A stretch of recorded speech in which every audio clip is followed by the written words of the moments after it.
preparados. Es como un examen final oral. Es así, Uno de tiene los carácter. problemas de ese práctico, ¿verdad, profe? ¿Qué? Uno de los problemas, pero Sí, de sí, ese sí, sí, no, práctico. no Ah, se bien, toma ningún perfecto. problema que no se haya resuelto y en el laboratorio que se hace mañana se resuelven todos los problemas. Lo que le quiero decir, como tiene carácter de parcial, tracciona y penaliza tanto para regularizar como para promocionar. Aquel que esté promocionado y el compañero que defiende el trabajo práctico en nombre del grupo desaprueba y tendrá que ir a recuperar para promoción para recuerden que no se, las notas no se promedian. Están de 7 para arriba, bueno, obviamente, si están de 7 para arriba, sí se promedia. ¿Estamos de acuerdo? Si aquí saca alguien un 5, un 6 y no promociona, solamente regulariza. O sea, se tienen que poner mucho las pilas con este práctico porque se va a definir un día, ese día estarán presentes los alumnos, se sorteará el alumno que defiende, el resto se retira de la sala, queda solo ese alumno, se sortea el ejercicio y se lo defiende en forma oral. ¿Estamos de acuerdo? Profe, Bien. hay algo que no entendí ahí. Cuando defiende ese alumno representante del grupo y en el caso de que le vaya mal, que saque 6, por ejemplo, y no llega a la promoción, los otros integrantes del grupo tienen que recuperar, Ah, ¿eso por dijo? supuesto, claro. Es la nota del grupo, es la nota del grupo. Y si el grupo Bien, está conformado por 5 personas, las 5 personas tienen la nota 6, 5, claro, 4, 3, 2, 1, 9 o 10, la que saque el compañero. bien, y ahí van a recuperar. Bien. No te entiendo porque se te corta. Sí, debe ser que me anda mal el internet. Sí, sí, Decía sí. justo ahí que con Sí, esa nota ya recupera. van a recuperar los Ya van a chicos. recuperar todo. Claro, van a recuperar todo Claro, y ya la recuperación va a ser escrita. Ya no es claro, pero oral. todavía acceden a la promoción. Esa es mi duda. Sí, sí, sí, sí. Van a recuperar para promoción y para regularizar. Ah, bien, perfecto, ¿Estamos? perfecto. Sí, sí. Ah, Es profe, como la nota imparcial. Si no la... quería Sí. preguntarle, ¿Quién habla? ¿el parcial es el 24 o el 17? Se pasó una semana. ¿Viste el cronograma? No, perdón, ¿Qué es dice el que recién ahora cronograma? me entero de eso. Yo lo seguía teniendo fijado el 17. Gracias, profe. Para eso está el aula virtual, para que vean el cronograma. No me pregunten cosas que estén en el aula virtual, porque hablan muy mal de ustedes si me preguntan cosas que estén en el aula virtual. ¿Qué significa eso? Que no ven el aula virtual, no ven las actualizaciones del aula virtual. ¿Estamos de acuerdo? Listo. La voy a hacer muy rápida esta clase porque me interesa que vean las herramientas con las cuales van a empezar a trabajar mañana. Así que voy a compartir pantalla. ¿Sí?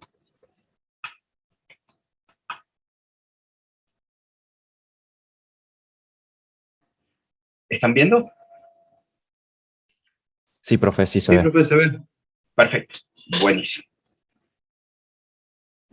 Yo les voy a hacer una introducción de todo lo que desde el punto de vista conceptual, histórico, está, no conceptual, sino desde el punto de vista informativo, está en los apuntes y está aquí. La pregunta es, profesor, ¿toda la parte teórica que está en PLC va para el parcial? Sí, todo lo que está en la parte teórica va para el PLC, sí, va para el parcial. Yo no la voy a dar porque es historia y es conceptual. Lo que a mí me interesa es que ustedes puedan y podamos ver un ejemplo desarrollado hasta el final de cómo es el lenguaje de programación, qué es el tipo de taller que van a ver mañana, cuál es el tipo de examen que van a rendir y qué tipo de trabajo práctico van a resolver. El resto lo leen y no hay nada que no sea, que sea incomprensible. Está muy fácil redactado, de muy fácil interpretación. ¿Sí? Así que yo les voy a hacer una introducción muy rápida para que vayamos a lo que es la herramienta del trabajo práctico y del taller de mañana. ¿Qué es un PLC? El PLC es como una computadora industrial sin periferia, sin periferia al usuario.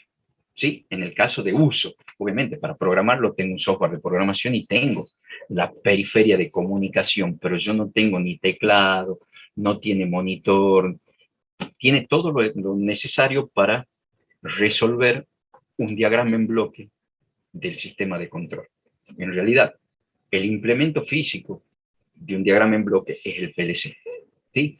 PLC, ¿qué significa? Es el acrónimo de Programmable Logic Controller, que es en castellano controlador lógico programable. Por ahí en algunas bibliografías, y yo lo consigno, se le llama API también. No son las API de desarrollador que tenemos, que conocemos nosotros los ingenieros en sistemas. API significa autómata programable industrial. Es otra forma de decir controlador lógico programable. Entonces, ¿qué es el PLC? Es el corazón del control del proceso. Ahí se conjugan el controlador propiamente dicho. Si ustedes recuerdan, en los elementos anticipativos estaban el controlador, los elementos de y los elementos finales de control, que son los actuadores, ¿sí? Justamente el controlador es el PLC, es el que ejecuta la lógica de control, es el que calcula la magnitud de la acción de control.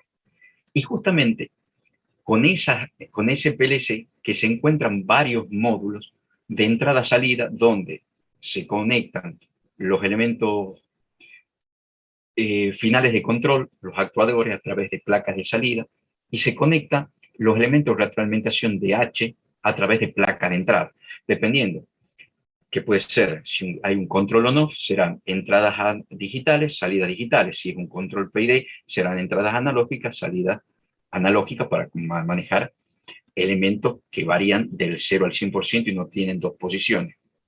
Abierto, cerrado, en marcha, parado. ¿Estamos de acuerdo? ¿Por qué surgen los PLC? Surgen como una necesidad económica en la década del 60, porque en la década del 60, imagínense, para manejar una máquina que hoy ocupa un sistema de control, no ocupa más que al sumo un tablero de 1 metro por 1,5 metros, 2 metros de alto.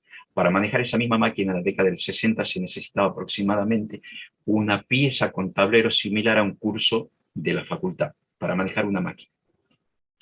Y la intercomunicación entre esas máquinas y saber el proceso y la optimización del proceso era muy difícil.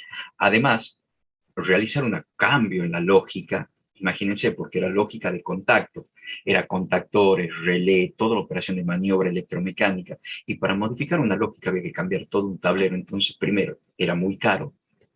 Segundo, capacitar a alguien que lo haga y que entienda era mucho más caro, y actualizar los layouts, que son los planos de ingeniería, ¿sí? Era extremadamente difícil, y mantener actualizados esos planos era prácticamente imposible. ¿Por qué? Porque si se quemaba una salida, se cambiaba, entonces nunca estaban actualizados.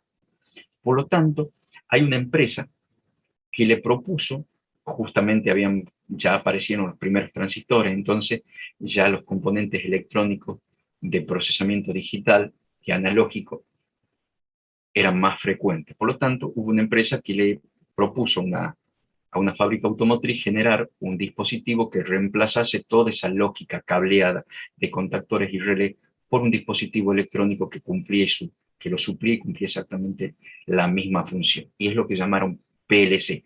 Y la primera marca, el primer dispositivo es Modicon, que lo generó Schneider, y hoy por hoy es el nombre que mantiene el nombre histórico de su gama de alta performance. Ya vamos a ver que hay varios tipos de PLC. Bien, desde el punto de vista histórico, así surge un PLC. ¿Cuál es la ventaja que brinda un PLC? Obviamente, la ventaja es el costo de implementación de sistemas de control, el costo de hacer un retrofitting, el costo de hacer una escalabilidad en el sistema.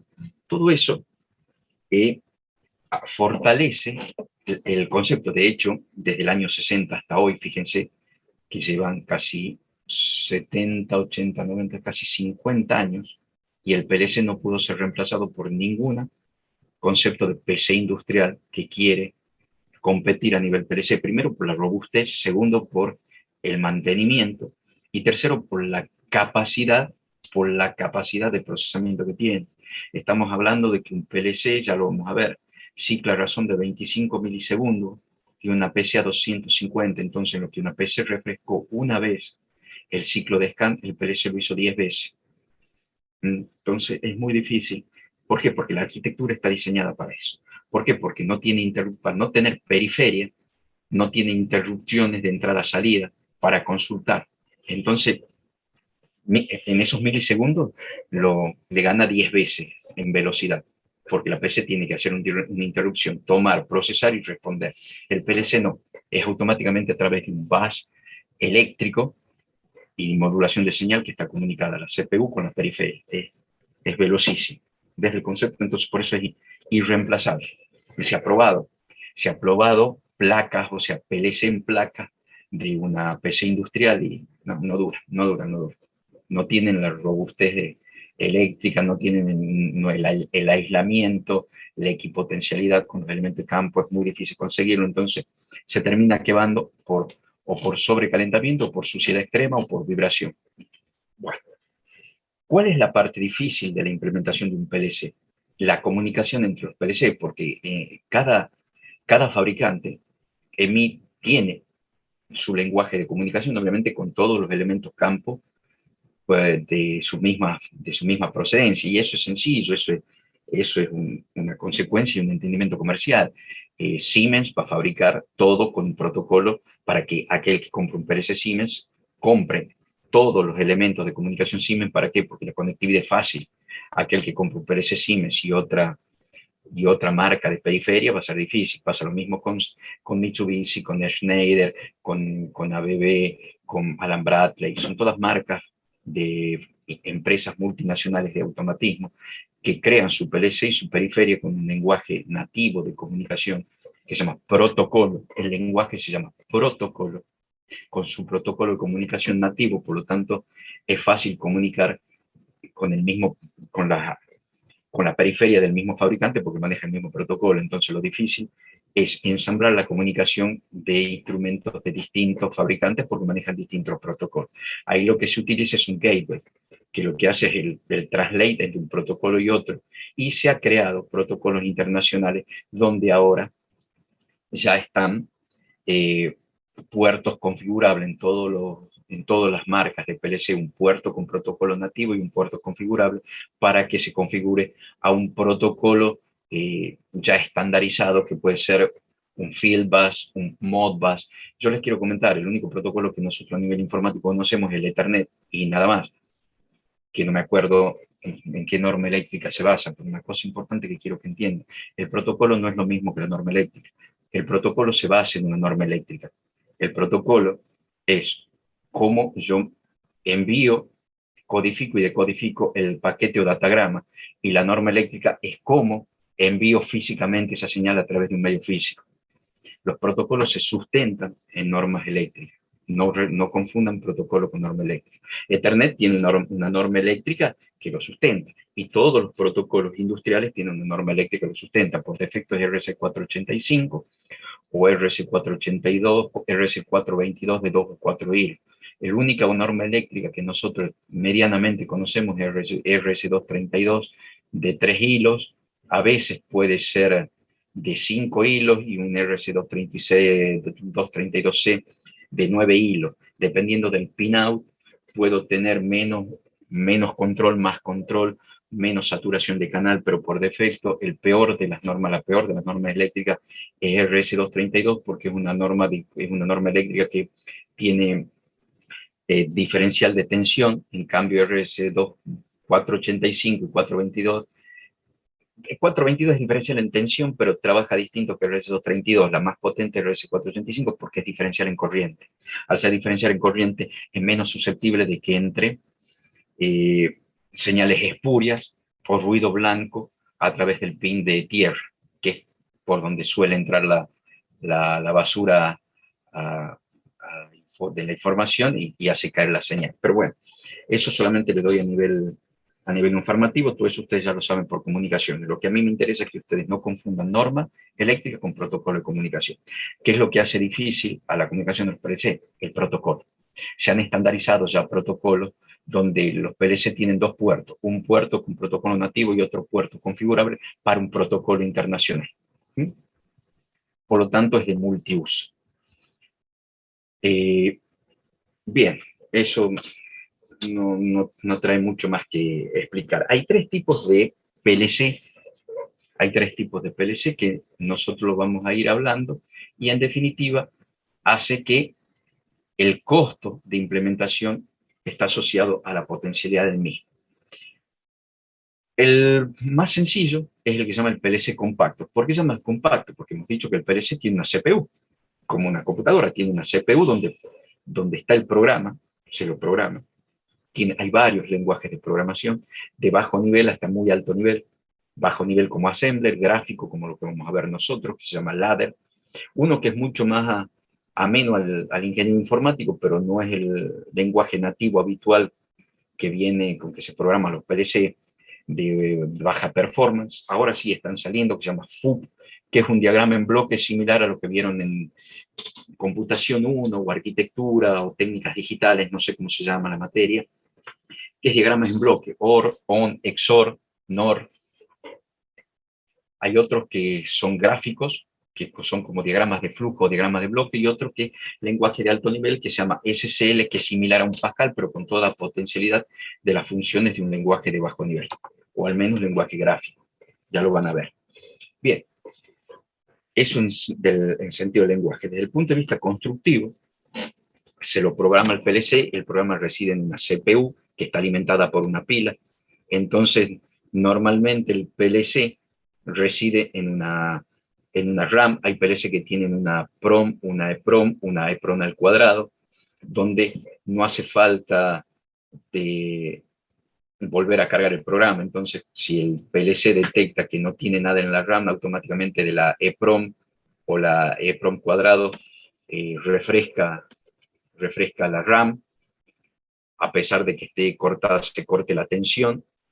La RAM permanece energizada a través de una pila, por lo tanto la información del PLC no se pierde, no sé que la pila se gaste, por eso hay rutinas de mantenimiento, no se cambia la pila.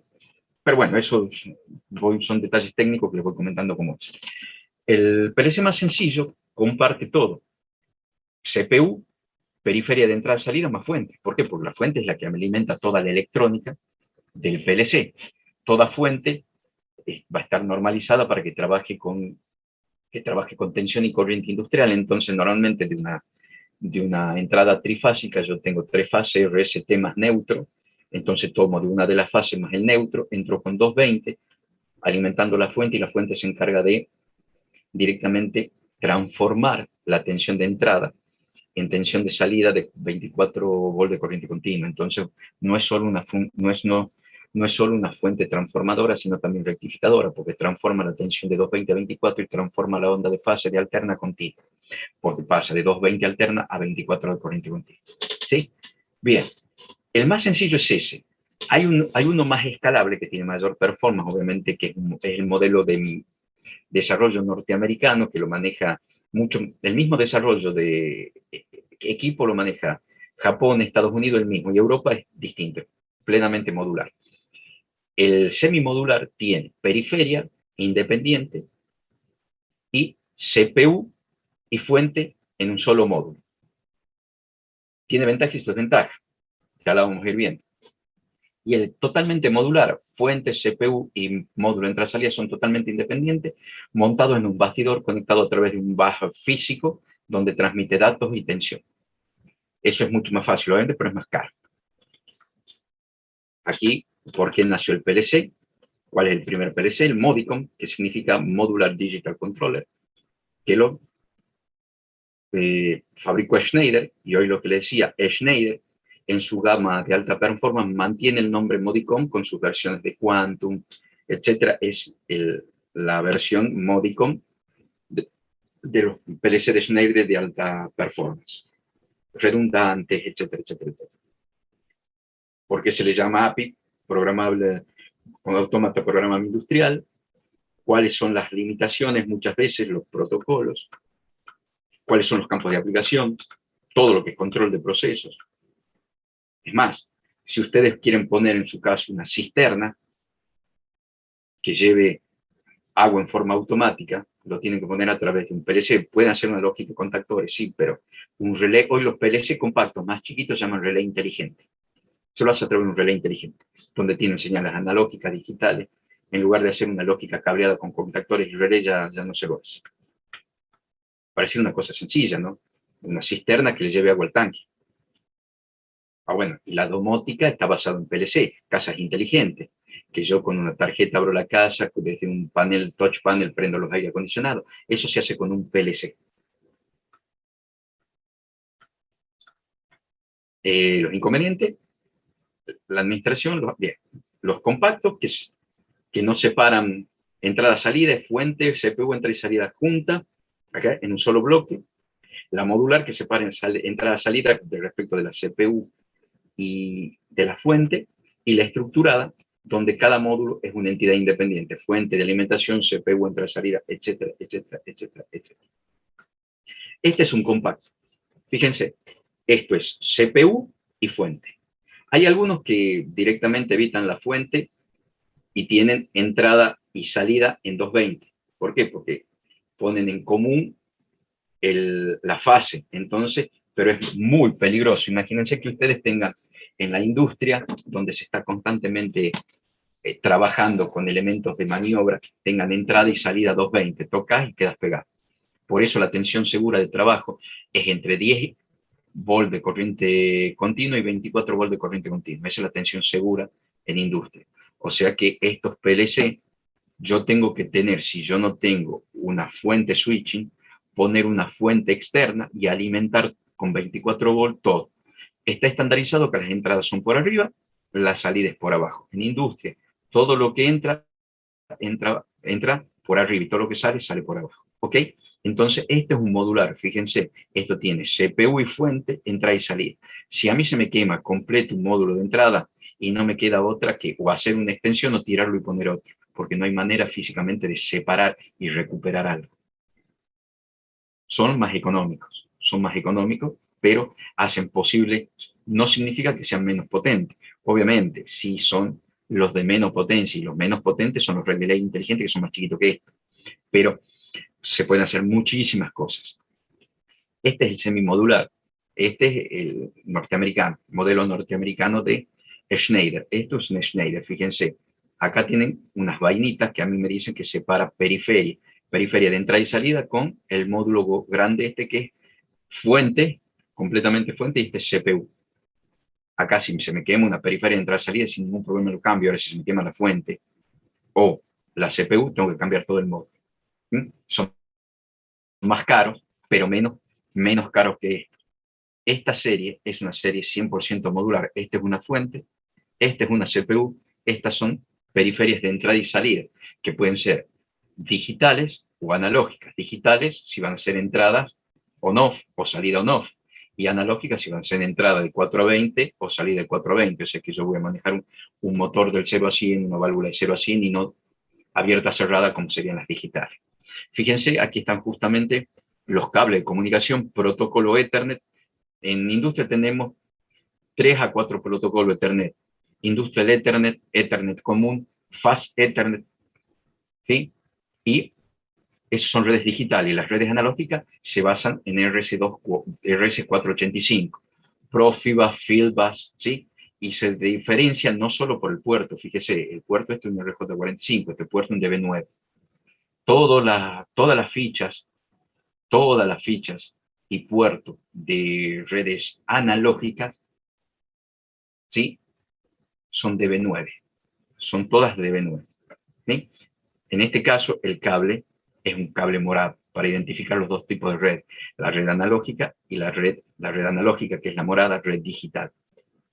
Profibus es un protocolo hasta capa 4.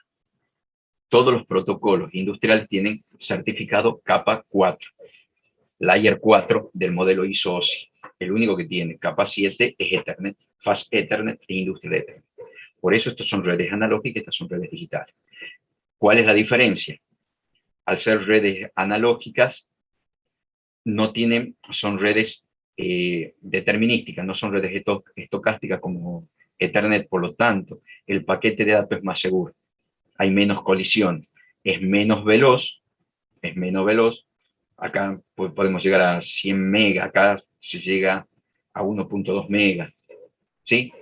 Pero el token, el paquete, va a su destinatario y no va buscando a quién le corresponde el token. Por lo tanto, la tasa de colisión es muchísimo menor y es mucho más segura. Siempre se sacrifica seguridad por velocidad. Ethernet es veloz e insegura. Profibus es lenta pero segura. Y en la industria no importa la velocidad, la consistencia del dato es lo que importa. Entonces, muy usada. Hoy por hoy ya se está haciendo Industrial Ethernet con una capa de seguridad extra de tratamiento de datagrama. Pero bueno, es otra historia. Eso es para estudiarlo desde el punto de vista de comunicaciones, no desde el punto de vista de control. Fíjense, entonces esto es una fuente, esta es la CPU y estos son los módulos de entrada-salida. A estos módulos de entrada-salida se conectan los actuadores o elementos final de control y los sensores o todos los elementos de retroalimentación de H. Acá se ejecuta la lógica del controlador y esta es la fuente de alimentación de la electrónica de cada uno de los elementos y los componentes del PLC. Obviamente, en función de la carga que tenga la entrada y la salida, es el tamaño de la fuente. Estructura interna. La estructura interna de un PLC,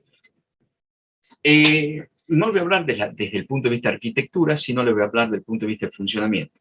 Hay dos lógicas de funcionamiento dentro de la estructura. La que nosotros vamos a ver qué es lo que hace. En el primer ciclo de scan verifica la integridad física de todos los elementos. En el ciclo de scan, en el segundo ciclo de scan, lo que hace es leer la entrada, todas las entradas, ya sean analógicas y digitales, y refresca y carga una tabla de entrada, ¿sí? Una matriz de entrada, ejecuta la lógica, y después de ejecutar la lógica, refresca, va guardando el estado de la salida, y por último refresca toda la salida.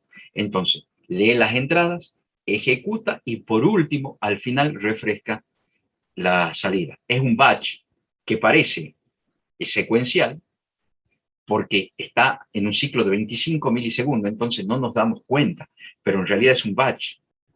Lee, procesa y refresca salida. Hay otras que refresca online.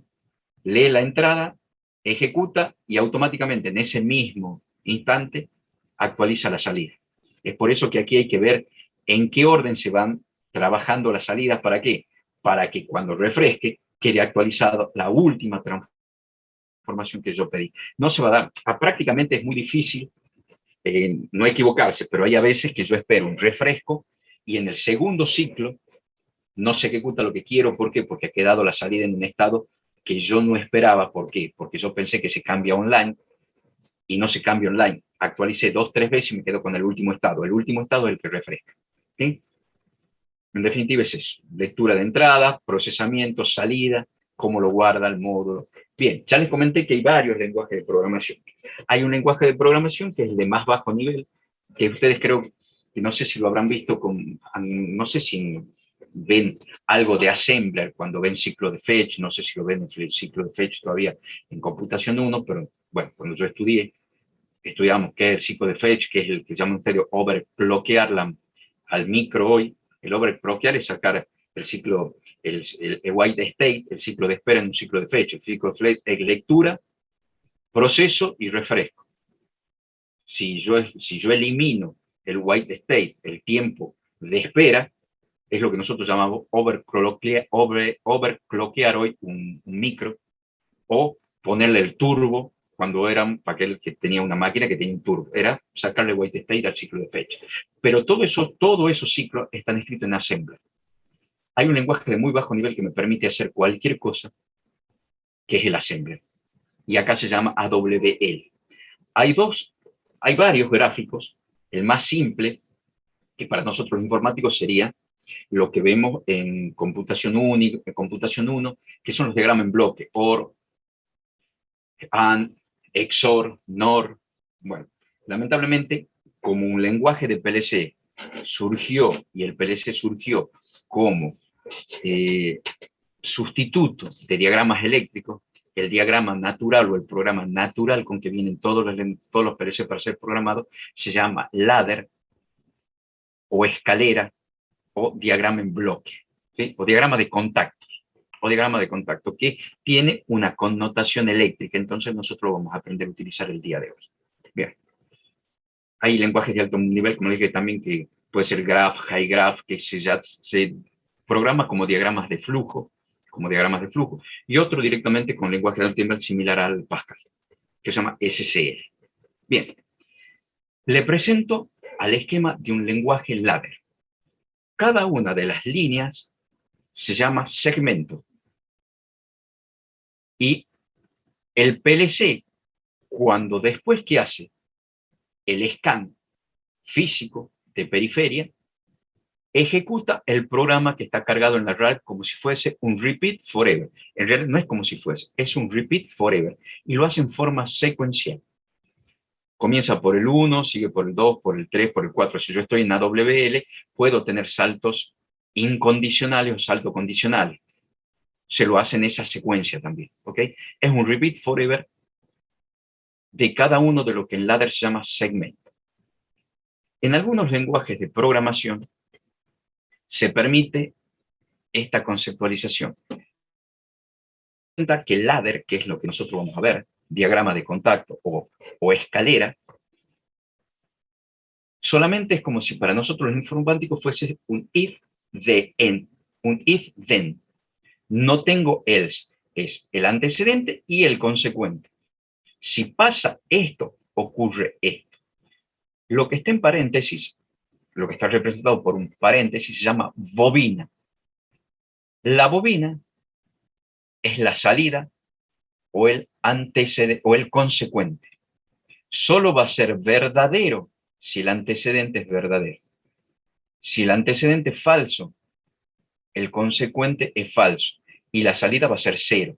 Entonces, si esto es 0, la salida es 0. Si esto es 1, la salida es 1. ¿Ok? Desde el punto de vista de tabla de verdad de todo el antecedente, ¿sí? Porque tengo que evaluar todo el antecedente. Y si eso es verdadero, lo que pregunto, entonces la salida es 1. Esto va a depender, la nomenclatura E y A depende del lenguaje en el que yo estoy simulando, y E y A corresponde al alemán. E representa una entrada en alemán y A representa una entrada en alemán, una salida en alemán. La I representa una entrada si estoy nomenclando en inglés y una Q representa la salida. E y A en alemán, I y Q en inglés. Por defecto vamos a trabajar la nomenclatura natural del lenguaje que va a ser en alemán. ¿Sí? En el simulador que nosotros estamos usando, no se permite habilitar un consecuente sin un antecedente. Esto no es válido. Esto no es válido. No puedo forzar una salida si no tengo un antecedente válido cumplido previamente. El válido es el segundo segmento. El válido es el segundo segmento. El primer, fíjense, ¿por qué yo pongo tanto en la A como en la E 1.0? Porque yo estoy evaluando salidas y entradas digitales. Y normalmente se trabajan por byte. Y el byte tiene 7 bits, que puede ser 0.0, 0, la entrada 0, el byte 1, el byte 2, es hasta 257 bytes. Entonces, byte 0 va a ser byte 0, bit 0, byte 0, bit 1, hasta el 7, 00, 01, 02, 03, 04, 05, 06, 07.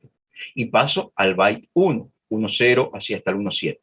Yo me voy a tomar la libertad de empezar a trabajar con los bytes, con un byte de entrada y un byte de salida. El byte 10, el byte 1 de entrada y el byte 1 de salida. Entonces voy a tener del 10 al 17 y del 10 al 17 en la entrada. ¿Está claro? Bien. Eso después, si yo tengo primero porque voy a tener un entero corto, si yo quiero tener un entero, en realidad no lo voy a poner como byte, porque un entero de 8 bytes es muy poquito, de 8 bits es muy poquito, entonces un entero se hace de 2 bytes, o sea, una palabra de 16, y un entero doble son 4 bytes, o sea, una palabra de 32 bits. También para reales con mantisa, punto flotante, bueno, no lo quiero confundir, pero porque vamos a trabajar con señales discretas, o sea, no vamos a trabajar con enteros. Cuando tengamos que trabajar con enteros, tomaré 2 bytes. Va a ser el 1 y el 2, el 0 y el 1, porque voy a necesitar 16 bits para trabajar con un entero. En este caso, como vamos a trabajar con digitales, voy a tomar un byte de entrada del 10 al 17 y un byte de salida del A10 al A17. Bien, hemos dicho que yo no puedo activar una salida si yo no tengo un antecedente. Entonces, ¿qué es lo que se muestra acá? Yo tengo un antecedente y si este antecedente se cumple, que ya vamos a explicar qué es, se cumple el consecuente, que es la salida. Bien, vamos a... Una cosa es interpretar el elemento de campo y cómo está y cuál es su condición física, y otra cosa es preguntar en ladder. Primero, nosotros tenemos dos tipos de estados o dos tipos de elementos de campo que ya lo vimos en la segunda clase, cuando vimos sample, un contacto normal abierto o un contacto normal cerrado. Los elementos de campo por defecto son normales abiertos y normales cerrados, dependiendo cómo lo fabrican, y a veces fabrican de los dos tipos. El mismo elemento viene normal abierto y normal cerrado. ¿Ok? ¿Qué es un contacto normal abierto? Un timbre. ¿Qué significa? Que está abierto, entonces su posición es cero. El normal abierto es cero. ¿Por qué? Porque cuando cierra el circuito, conmuta a 1. Entonces, ¿qué es un timbre? Es un normal abierto que cuando lo presiono, cierra el circuito, cierra la fase, manda tensión a la chicharra y suena. Imagínense un timbre normal cerrado. Estaría constantemente sonando la chicharra y nosotros rogaríamos que venga alguien para que lo presione y pare un segundito. Eso se llama pulsador normal abierto sin retención. ¿Por qué? Porque yo lo pulso y cuando lo suelto vuelve a su estado natural, que es sin pulsar o abierto. ¿Sí? Un normal abierto o normal cerrado, depende cómo yo conecte, con retención, es la llave, la tecla de luz. Por defecto, yo lo presiono, retenido en apagado. Yo lo presiono y queda retenido en prendido. ¿Sí? No es que yo voy a tener que, para prender la luz, accionando como el timbre, manteniendo. Si yo tuviese una luz como el timbre, tendría que estar pegado todo el día para que la luz no se apague. Entonces, ese es un contacto normal abierto, normal cerrado, con retención, dependiendo de cómo lo conecte. Dependiendo de cómo conecte. Por un lado puede ser tenerlo constantemente prendido, por otro constantemente apagado. O sea, pero eso es indistinto. Tiene siempre una salida normal abierta y una salida normal cerrada. Por defecto se puede decir que es normal abierto. Cuando yo conecto, la luz no se va a prender a no ser que yo conmute en otra posición que retiene la otra posición, y para apagarlo invierto y aprieto el otro lado la teclita. ¿Sí? Pero esa es una cosa, no se confundan. Es la posición como está en el campo, cómo está en el proceso. Si está abierto, vale 0. Si está cerrado, vale 1. ¿Sí? Y ahora, ¿dónde puede venir la confusión que normalmente pasa? Una cosa es cómo es su característica constructiva y otra cosa, cómo pregunto la lógica en el ladder. ¿Ok? Fíjense, esto es un contacto normal abierto, no tengo nada en el medio. En la lógica del ladder, esto significa preguntar si la posición o el valor lógico del sensor o del elemento de campo vale 1. Y usted me dice, profe, pero si usted me ha dicho que abierto vale 0. Correcto. En campo, abierto vale 0. En campo, abierto vale 0. Pero si yo lo pongo en una lógica, significa evaluar si ese elemento tiene un valor lógico 1. Entonces, fíjense, si yo quiero averiguar que si el timbre está presionado, tengo que poner un contacto normal abierto en la lógica. Pero ustedes miran, profe, pero en campo el contacto está cerrado, porque el timbre es normal abierto. Yo lo presiono y cierro el contacto, correcto. En campo, cerrado significa activado. Acá, fíjense, para preguntar si está cerrado, utilizo un contacto normal abierto. No se confundan. Si yo quiero evaluar igual a 1, tengo que utilizar un contacto normal abierto. Un contacto normal abierto. Entonces, ¿esto qué quiere decir? ¿Está presionado el timbre? Me dicen, sí. ¿El timbre vale 1? Sí, el timbre vale 1. Acá pregunto si vale 1. No pregunto su característica constructiva. Acá pregunto si vale 1. Si el timbre está presionado, va a valer 1. Si esto es verdadero, si el timbre está presionado, entonces energice la chicharra. Entonces, si yo presiono, la chicharra suena. Si yo no presiono, va a ser falso. Voy a preguntar, ¿el timbre vale 1? No, porque está abierto. En campo vale 0. Entonces, no suena la chicharra. Está claro, ¿no? Y es lo que pasa acá. Acá pregunto por el 0. Pasa exactamente lo mismo. Un contacto normal cerrado equivale a preguntar, ¿es igual a 0? Usted mira, profe, pero si el cerrado en campo vale 1, correcto. Una cosa es en campo y otra cosa es la lógica. Una cosa es lo que significa lógicamente en campo y cómo está la posición en campo, qué significa lógicamente la posición, qué me devuelve como valor lógico la posición, y otra cosa cómo lo tengo que preguntar. Si yo quiero preguntar por 1, pongo un contacto normal abierto, y si quiero preguntar por un 0 de la variable, pongo contacto normal cerrado. Entonces, A1 va a ser verdadero si E10 es verdadero. En este caso, al contrario, A1.2 y A1.3 van a ser verdaderos si E30 es falso. Quiere decir, si E30 vale 0. Aquí va a ser verdadero si la entrada 3.0 es igual a 0. Cuando la entrada 3.0 sea igual a 1, esto va a ser 0, esto va a ser 0. ¿Está claro? En ladder, lo que está en serie es una I. Es una I. Si me permiten, yo voy a dejar de compartir un segundito. Voy a abrir Paint. Voy a abrir Paint. Y les voy a mostrar desde ahí un par de cosas.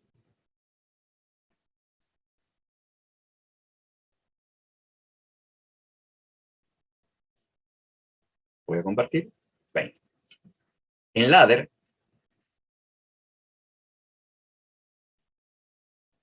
eso significa una I. Como en técnicas digitales, creo que nosotros teníamos algo así. Eso es una AND. ¿Sí? En ladder, eso es una AND. Están en serie los contactos. Es una AND. Ahora, si los contactos están en paralelo, es una OR.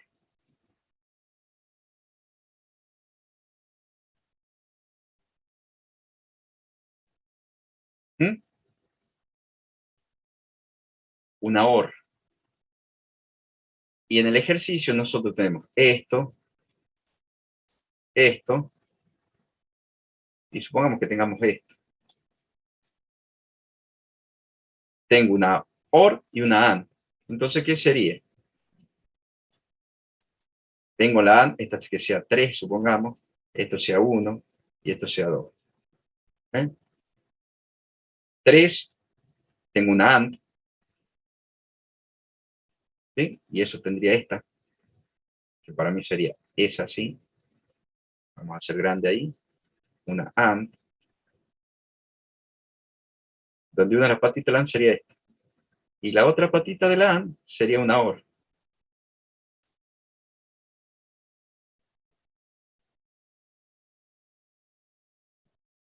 Donde estoy preguntando por un 1, si vale 1, y este tenía que preguntar si vale 0. Entonces yo podría poner un negador en la punta. O directamente poner que vale 0. Si 2 vale 0, 1 vale 1 y 3 vale 1, ahí está. Esta es la AND. Esta es la AND completa de esta. Esta es esta OR. Bien. Vamos a volver.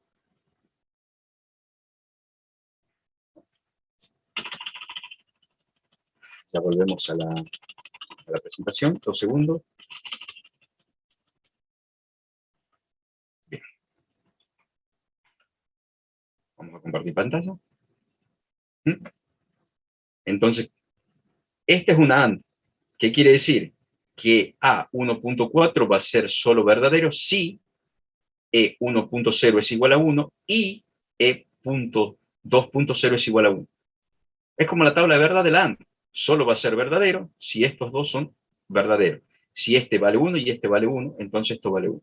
Este es el antecedente y este es el consecuente. El consecuente es verdadero si y solo si el antecedente es verdadero.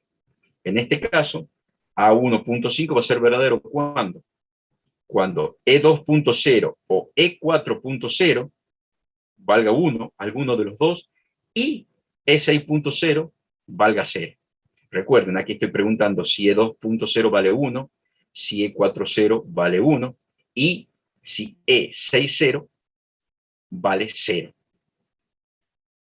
Si solo sí tiene que valer 0, sí o sí tiene que valer 0, E0.4 para que sea verdadero. Cualquiera de estos dos puede valer 1. O entra por aquí o entra por abajo. Cualquiera de estos dos que valga 1. Y si E0, 6.0 vale 0, A1.5 vale 0. ¿Está? Bien. Vamos con lo siguiente. Esto se llama retención. Ahora vamos a ver cuál es el concepto de retención. Supongamos que yo quiero retener la acción o el sonido de la chicharra del timbre. ¿Cómo actúa el timbre? Mientras yo presiono, la chicharra suena. Cuando yo suelto el dedo, la chicharra se apaga. ¿Cómo tendría que hacer yo si quiero pulsar una única vez, pero la chicharra que siga sonando? No que deje de sonar cuando yo suelto el dedo. Eso se llama retener la señal. Acá vamos a trabajar con, supongamos que yo tengo una bomba de agua para llenar la pileta. Y tengo dos pulsadores. Uno que dice marchar, que está representada por la entrada 3.0, y la otra dice parar, que está representada por la entrada a 4.0. La orden de poner en marcha la bomba viene por acá y la orden de parar la bomba está por acá. ¿Sí? Son dos botoncitos, uno que arranca y otra que para. Pero son sin retención. ¿Qué quiere decir? Que yo lo pulso y la orden va a ser, o sea, el estado del pulsador va a estar en 1 mientras lo tengo pulsado. Cuando lo suelto, la orden desaparece. ¿Sí? Si yo quiero marchar la bomba, y este es arranque la bomba, la salida es la orden de arranque la bomba. En un primer momento no hay problema, porque dice, si el botón de marcha está presionado, vale 1. Presionado vale 1. ¿Por qué? Porque hemos hecho que por defecto el botón está abierto, vale 0. Cuando yo lo presiono, cierra y vale 1. Digo, si el botón de marcha está presionado y el botón de paro está sin presionar, porque vale 0, arranque la bomba. Pero para que la bomba funcione, yo nunca tengo que sacar el dedo del pulsador. Lo tengo que tener apretado hasta que se llene la pileta. Y si hay un hilito de agua, pues hasta 5 días durmiéndome, convirtiéndome en esqueleto, mientras la pileta se llena, porque en el momento que yo saque el dedo, la bomba para. Está claro el concepto, ¿verdad? ¿Por qué? Porque es como un timbre. La bomba va a funcionar siempre y cuando la señal esté en 1. Y la señal va a estar en 1 siempre que yo tenga presionado el botón. Cuando yo saque el dedo, esta señal cae a 0. Entonces, ¿qué es lo que va a hacer? La señal de marcha vale 1, no, vale 0, porque yo saqué el dedo. Pum, cayó toda esta línea. Recuerden que esta es una I. Entonces, ¿qué es lo que se hace para retener? Se llama, normalmente en electrónica se llama puente. En electricidad también se llama un puente. Se puentea la señal que cae. ¿Cuál es la señal que cae cuando yo saco mi dedo? La señal del pulsador de marcha. Porque cuando yo saco el dedo, el pulsador cae a 0. Por defecto está en 0. Yo lo aprieto, cierro el circuito y el pulsador pasa al estado de 1. Y aquí pregunto, ¿vale 1? Sí. ¿Vale 1? ¿El pulsador de marcha está presionado? Sí. ¿El pulsador de parada está sin presionar? Sí, porque estoy preguntando si vale 0. Sí, está sin presionar. Entonces, arranque la bomba. En el momento que yo saque el dedo, va a decir, che, ¿el pulsador de parada vale 1? No, porque no está presionado, vale 0. ¿Vale 0? ¿Esto vale 0? Sí, automáticamente ni sigue la lógica, porque cuando vale 0 se corta. Entonces el antecedente cae y para la bomba. ¿Cómo hago yo para que cuando saque el dedo le mienta o le haga creer al sistema que no lo saqué? Eso se llama retener. ¿Y cómo se retiene? Se retiene con la salida. Se retiene con la salida, poniéndolo como en paralelo, haciendo una OR con la señal que pierdo. ¿Qué señal pierdo? El pulsador presionado. ¿Por qué? Porque de 1 que necesito cae a 0. Entonces, ¿qué es lo que va a hacer el sistema? Fíjense, yo pongo en paralelo la salida, o sea, el consecuente, con la señal del antecedente que pierdo. Pierdo la señal del pulsador de marcha. ¿Por qué? Porque cuando pase de 1 a 0, se inhabilita todo este segmento. Entonces yo lo tengo que puentear a esa señal. ¿Y con qué la puenteo? Con la salida que pierdo. ¿Cuál es la salida que pierdo? A 1.0. ¿Y cómo puenteo la presión del botón? Poniéndola en paralelo. Esto que sería, por ejemplo, que yo tenga un sensor importante, un sensor de seguridad. Bueno, que no se hace, no sé, con sensores de seguridad no se hace, pero por ahí, supongamos que yo tengo un sensor de posición en una máquina. Y el sensor, si está en 1, la máquina anda. Y si el sensor está en 0, la máquina para. Se rompe el sensor. No tengo para cambiar el sensor. El sensor lo pido y me va a llegar dentro de 2 meses. Y yo no puedo parar 2 meses la máquina. Entonces, ¿qué es lo que haría? Puenteo la señal del sensor. Acá pondría, si el sensor está en 1 o el sensor está en 0, siga. El sensor está en 1, no, pero evalúa al mismo tiempo las dos condiciones. El sensor está en 1, no. El sensor está en 0, sí, siga. Fíjense cómo la puentea la señal de arriba. ¿Con qué? Con la salida. Entonces, ¿qué es lo que va a hacer el sistema? En T1 yo presiono el botón. En T0 está apagado.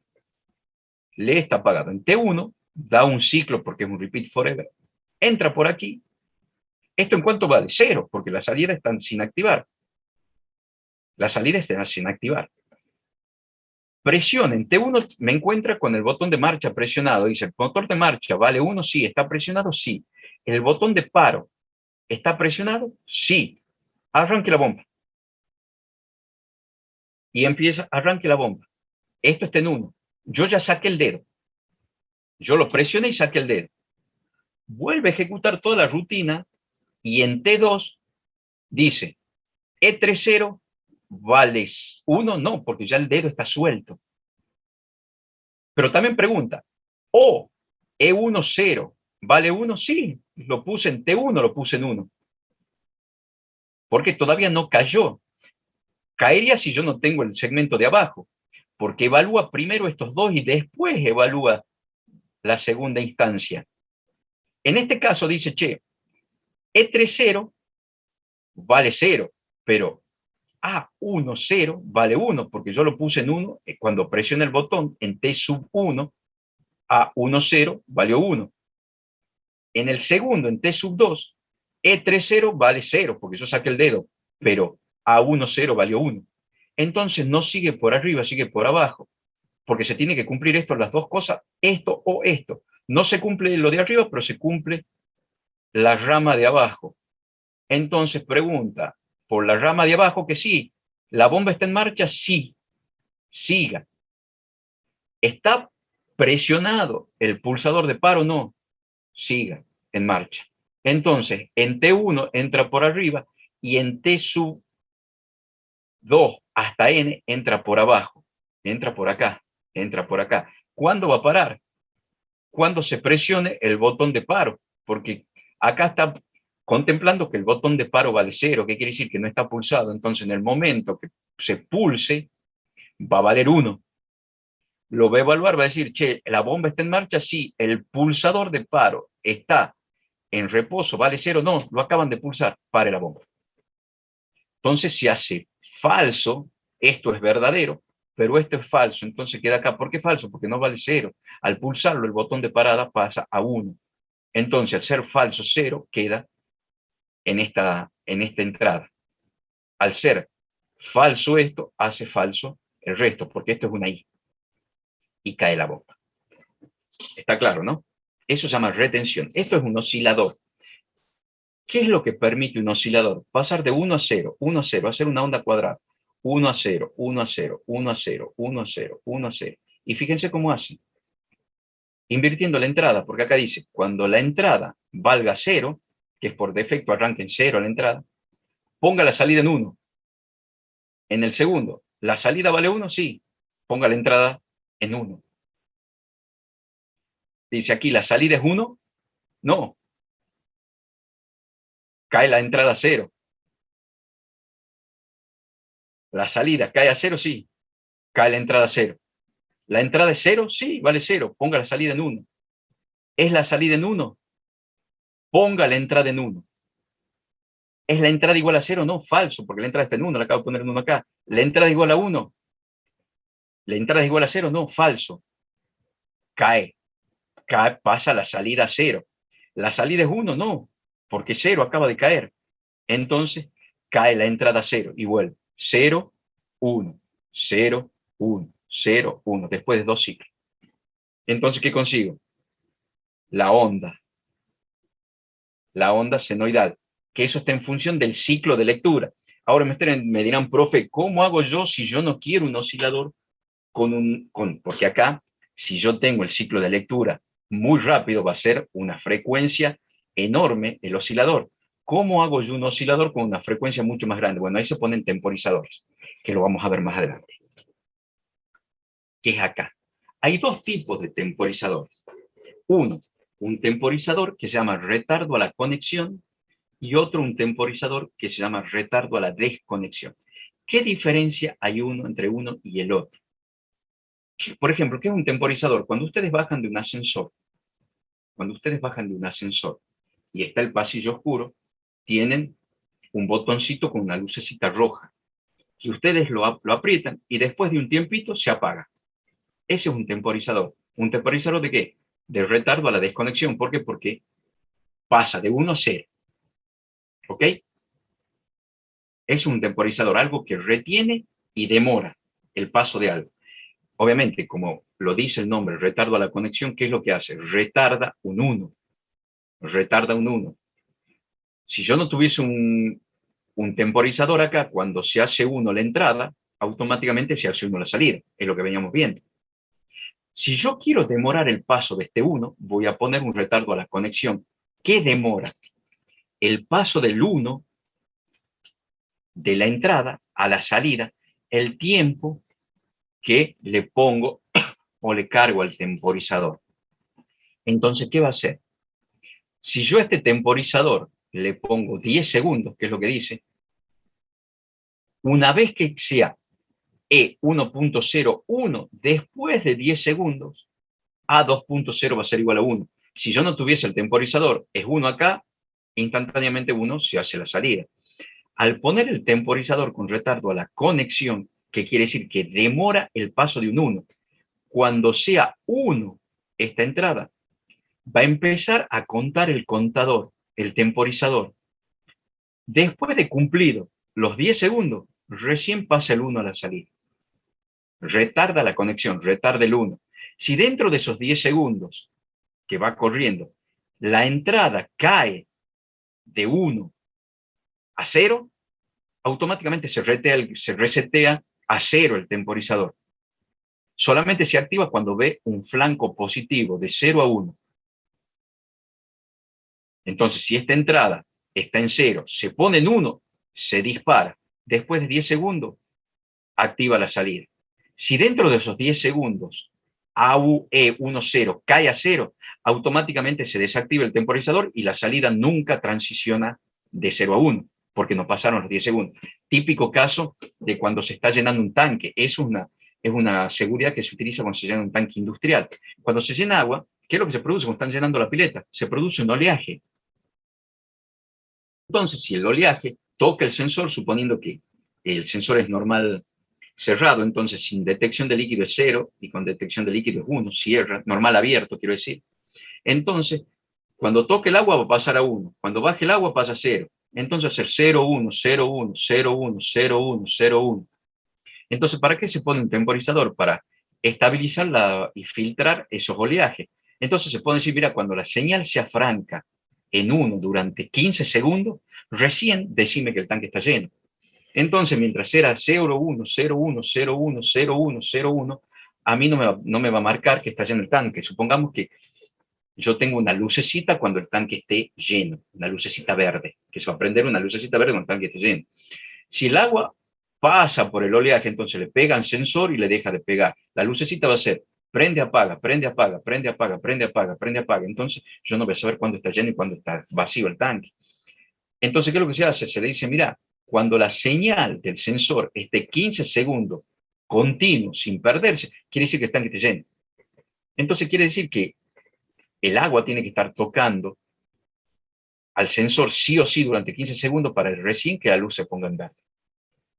Si vuelve a caer a 0 la señal dentro de esa ventana de 15 segundos, automáticamente el contador, el temporizador se desactiva y nunca pasa el 1.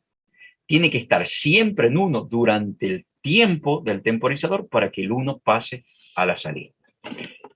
Con respecto, vuelvo a decir, retarda el 1, no retarda el 0, porque fíjense, esto está en 1, pasaron los 10 segundos, supongamos, se pone en 1. Cae a 0, automáticamente pasa a 0. No es que va a esperar 10 segundos para pasar a 0, no. Demora 15 segundos si ve un 1, si ve un 0 lo pasa al toque. Entonces, si la señal estuvo en 1, pasaron los 15 segundos, la salida se puso en 1. Cuando entrada pase a 0, automáticamente pasa a 0. Retarda el 1, no el 0. El 0 lo pasa en el momento. Lo contrario con un retardo a la desconexión. Retarda el 0. Porque conectar vale 1, desconectar vale 0, desde el punto de vista lógico. Entonces, supongamos que es lo que ve el retardo a la conexión. Flanco ascendente, 0 a 1. El retardo a la desconexión, flanco descendente, de 1 a 0. Entonces te va a demorar el 0, no el 1. Entonces, cuando este está en 1, supongamos que este viene en 1, automáticamente la salida en 1. De T1, la salida es 1. Cuando E1, 0 pasa de 1 a 0, flanco descendente, va a demorar 10 segundos en resetear.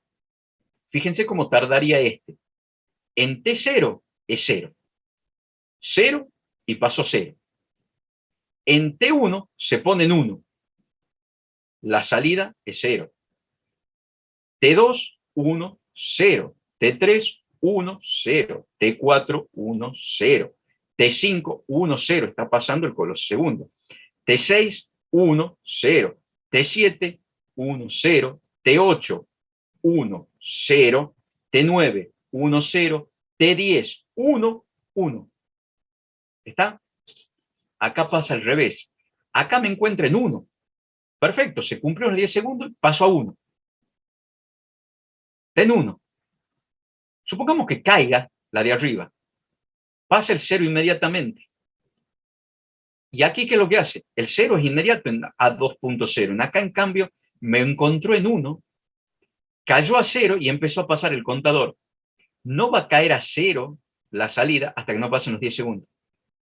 Entonces, va a ser 0, 1. T2, 0, 1. T3, 0, 1. T4 igual. T9, 0, 1. T10, 0, 0. Después de 10 segundos pasa el 0. ¿Qué Disculpe, pasa? profe, me acabo de confundir ahí en la segunda iteración. En E1, ¿no tendría que ser para evaluar el 0 la diagonal? ¿Qué diagonal? O sea, el contacto cerrado. No. Yo estoy evaluando si vale 1 y te digo, no, vale 0. No te estoy preguntando si vale 0. ¿Qué estoy preguntando acá? Profe, Que vale 1. ¿Sí? profe, una pregunta. Entonces, en el cuadrito que dice T0, quiere decir que pasa directo el 0, que si por ahí lo vemos en el examen, dice T0, quiere decir que pasa directo el 0. Y cuando ¿Dónde dice dice T0? T1, ahí No, dice T0. T0 es la identificación del contador. Con Ah, bien. temporizador 0, temporizador 1. Es el nombre del bloque. Ah, no tiene nada que ver entonces No tiene nada que ver. Ah, bien. T0 es el nombre del bloque. Ah, listo, listo. Pude haber puesto timer 0. Sí, sí. Listo. Lo que aquí evalúa que vale 1. Aquí evalúa si vale 1. Si vale 1, pasa el 1. Dice, ¿vale 1? No, vale 0. Si E1.0 cayó a 0, esto es falso, ¿verdad que sí? Sí, ahí sí. Entonces, Ahora lo estoy la siguiendo. entrada vale 0. No transfiere el 0 a la salida, sino hasta cuando se cumpla el timer. Por eso digo, Profe. el T1, ¿qué? Disculpe que le interrumpa. ¿Me dejas Entonces, explicar, ¿cómo? me dejas explicar y después me preguntas? Bueno, disculpe. Bien. Entonces, ¿qué es lo que va a hacer? Cuando vea la entrada, no es que estoy evaluando el 0. Estoy evaluando si vale 1, pero como es falso, ¿qué valor está entrando al temporizador? Falso, es 0. Porque si esto fuese verdadero, está entrando un 1. ¿Me siguen? Si esto fuese verdadero, entra un 1 acá. Como esto es falso, vale 0. Al estar en 0 la entrada, va a esperar a pasar el 0 de la entrada 10 segundos a la salida. Entonces, en T0 me encuentra con la entrada en 1. Pasó el 1 automáticamente. ¿Por qué? Porque si esto es 1, la salida es 1. Si es verdadero, la salida la hace verdadera. ¿Ok? Al yo hacer caer la entrada 1.0, esto se hace falso. Entonces la entrada es falsa. Entonces la entrada vale 0. Pero acá no me pasa el 0. Sigue en 1. ¿Cuándo va a pasar el 0 de la entrada? O sea, lo falso. No el valor 0. El valor lógico 0. Guarda, que es una cosa, lo vuelvo a repetir, una cosa es el valor lógico y otra cosa el valor de campo. Yo acá estoy preguntando el valor lógico de la variable. ¿Vale lógicamente 1 la variable en el campo? No, falso. Entonces, ¿cuánto vale la variable en el campo? Vale 0. Al valer 0, la variable en el campo hace falso el antecedente, por lo tanto el consecuente tiene que caer, pero no cae hasta que no transcurren estos 10 segundos. Entonces, falso, verdadero, falso, verdadero. Por eso le digo 0, 1, 0, 1, hasta que a los 10 segundos va a ser falso, falso, 0, 0. Ahora sí me preguntas.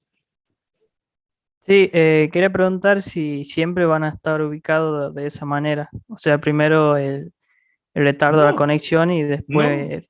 no, yo te Ah, lo bien, puedo preguntar No, esto yo te estoy explicando cómo funcionan, no cómo se usan. entonces usted nos va a decir qué es retardo a la conexión o retardo a la desconexión. No, ustedes lo van a tener que saber aplicar. Bien, pero eso decía yo, ¿cómo identificamos que Y tal porque vos vas bloque a es saber lo que retardo a tenés la que... conexión? Porque es muy sencillo, vos tenés que saber qué es lo que va a demorar. Si vos querés demorar un 1, vas a usar el retardo de la conexión. Si vos querés demorar un 0, vas a usar el retardo de la desconexión. Si vos querés demorar la luz del pasillo de un edificio, ¿qué vas a poner? ¿Retardo a la conexión o la desconexión?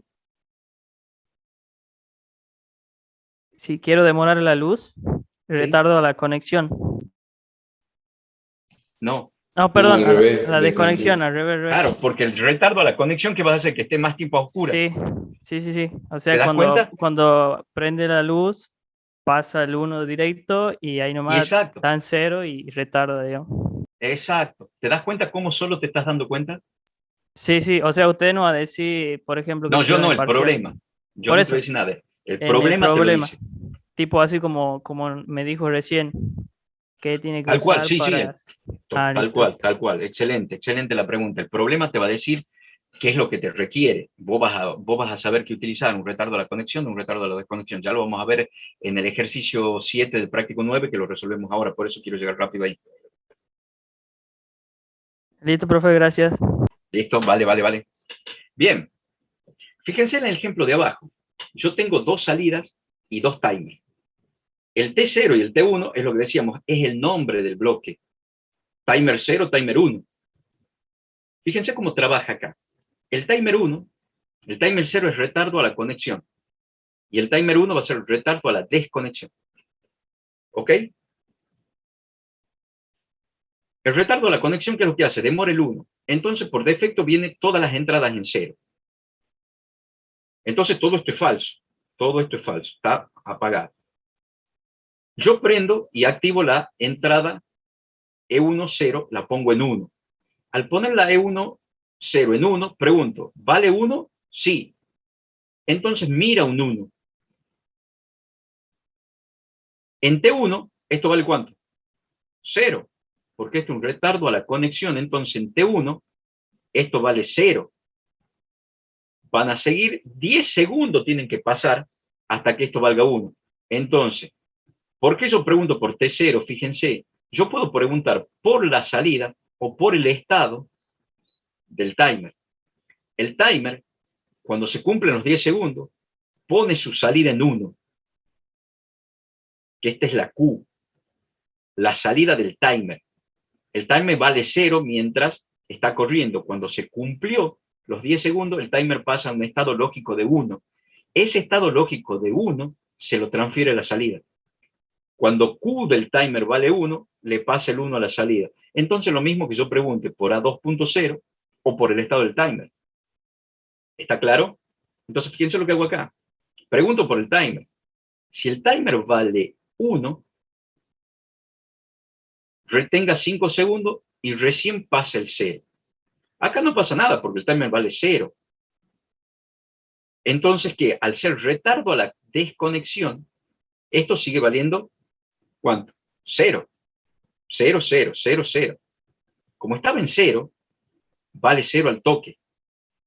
Vale 0 al toque.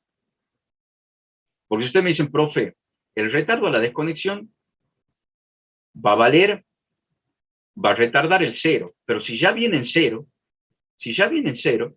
va a contar 5 segundos y va a mantenerse en 0 esto. Esto, cuando arranca, ustedes lo van a ver correr 5 segundos y se va a poner en 0. No hay problema porque pasa 0, 0. El problema es cuando esto está en 1. Como nosotros venimos del reposo, tanto A2.0 y A2.1 vale 0. Solo que va a demorar 5 segunditos de verlo de nuevo en 0. ¿Por qué? ¿Qué pasa? ¿Qué retarda el 0? Cuando se pone en 0, está todo esto en T0, esto vale 0. Esto vale 0 porque el 0 no lo retarda. T vale 0, sí. Empieza a correr 5 segundos y pone en 0 esta de nuevo. A los 5 segundos, sin embargo, esto sigue ciclando, ¿no? Esto sigue ciclando. Yo pongo en 1 la entrada. Empieza a pasar los 10 segundos. Mil disculpas. Cuando esto vale 1, esto sigue en 0. Esto sigue en 0. Esto sigue en 0, porque ya se cumple. O sea, entró el 0 y no vio ningún paso de 0 a 1 o de 1 a 0. Lo mantiene en 0, entonces es instantáneo. Vuelve. En T2, esto sigue en 1 y esto sigue en 0, porque se tiene que cumplir. Después de 10 segundos que cicla igual, esto pasa a 1. Esto pasa a 1. ¿Vale 1? Sí. A2.0 vale 1 instantáneamente porque es retardo a la desconexión. Esto es retardo a la desconexión, entonces al 1 no lo frena. Cuando ve 1 acá, A2.1 vale 1 automáticamente. Supongamos que yo lo bajo a E1.0. E1.0 pasa a 0 y automáticamente A2.0 pasa a 0. ¿Por qué? Porque esto es lo que retarda es el 1, no el 0. Entonces A2.0 cae en forma instantánea. T0 cae de 1 a 0. Entonces aquí sí pasa 5 segundos y después de 5 segundos cae a 2.1 a 0, porque esto es retardo a la desconexión. Fíjense, en un primer momento, esto entra derecho y demora 10 segundos en activarse. Sin embargo, esto sigue en 0. ¿Por qué? Porque no se va a disparar el temporizador hasta que no ve un flanco ascendente. ¿Cuándo ve un flanco ascendente? Cuando yo vea, quiero decir, un flanco descendente. No se va a activar un flanco descendente. ¿Cuándo va a haber un flanco descendente? Cuando yo haga caer E1.0 a 0. Ahí A2.0 va a caer a 0. El temporizador 0 cae a 0. Entonces ve de 1 a 0. Porque después de los 10 segundos se puso esto en 1. Al ponerse en 1, pasó derecho, porque esto no retarda el 1, retarda el 0. Pasó derecho a 1. Después de 10 segundos, esto vale 1. ¿sí? Después de 10 segundos, esto vale 1. ¿Por qué de 10 segundos? Porque después de 10 segundos esto es verdadero. Sigue siendo falso, entonces no se hace nada. Sigue siendo falso, sigue siendo falso, sigue siendo falso. Hasta acá. Para que esto se active, esto tiene que ser verdadero. ¿Cuándo se hace verdadero esto? Después de 10 segundos. Cuando esto se hace verdadero, pasa el 1. Yo hago caer la señal, esto automáticamente pasa a 0 y esto ve de 0 a 1. Miento, de 1 ve a 0. ¿Por qué? Porque ya A20 vale 0, T0 vale 0. Esto estaba en 1. La condición cae a 0. ¿Vale 0 la condición? Sí. Pasa 5 segundos y recién A21 pasa a 0. Esto va a tardar 10 segundos en hacerse verdadero y va a tardar esto 5 segundos en hacerse falso. Esa es la idea. Vean cómo conmuta. Ya cuando tengan el simulador, pruébenlo. Prueben todos estos ejemplos. Van a ver cómo ocurre. Contadores. Contador y comparador es importantísimo. ¿Qué es el contador? Es el acumulador nuestro. CU suma, CD resta, ED resetea. CB es el valor actual. Y Q es el estado del contador. El estado del contador va a ser 0 si el contador, si CB vale 0. Va a ser igual a 1 si CB es distinto de 0. Hay incrementales y decrementales. Este es un incremental decremental. Normalmente hay otro habilitado para que me dé si yo quiero para valores negativos. Esto es para arriba y para abajo, nada más. Positivo. Entonces, si yo estoy en 0 e ingresa un pulso en E1.1, no me resta, no me va a quedar menos 1. ¿Sí? Va a restar siempre que sea mayor a 0. En CU suma, en CD resta y en reset lo blanquea.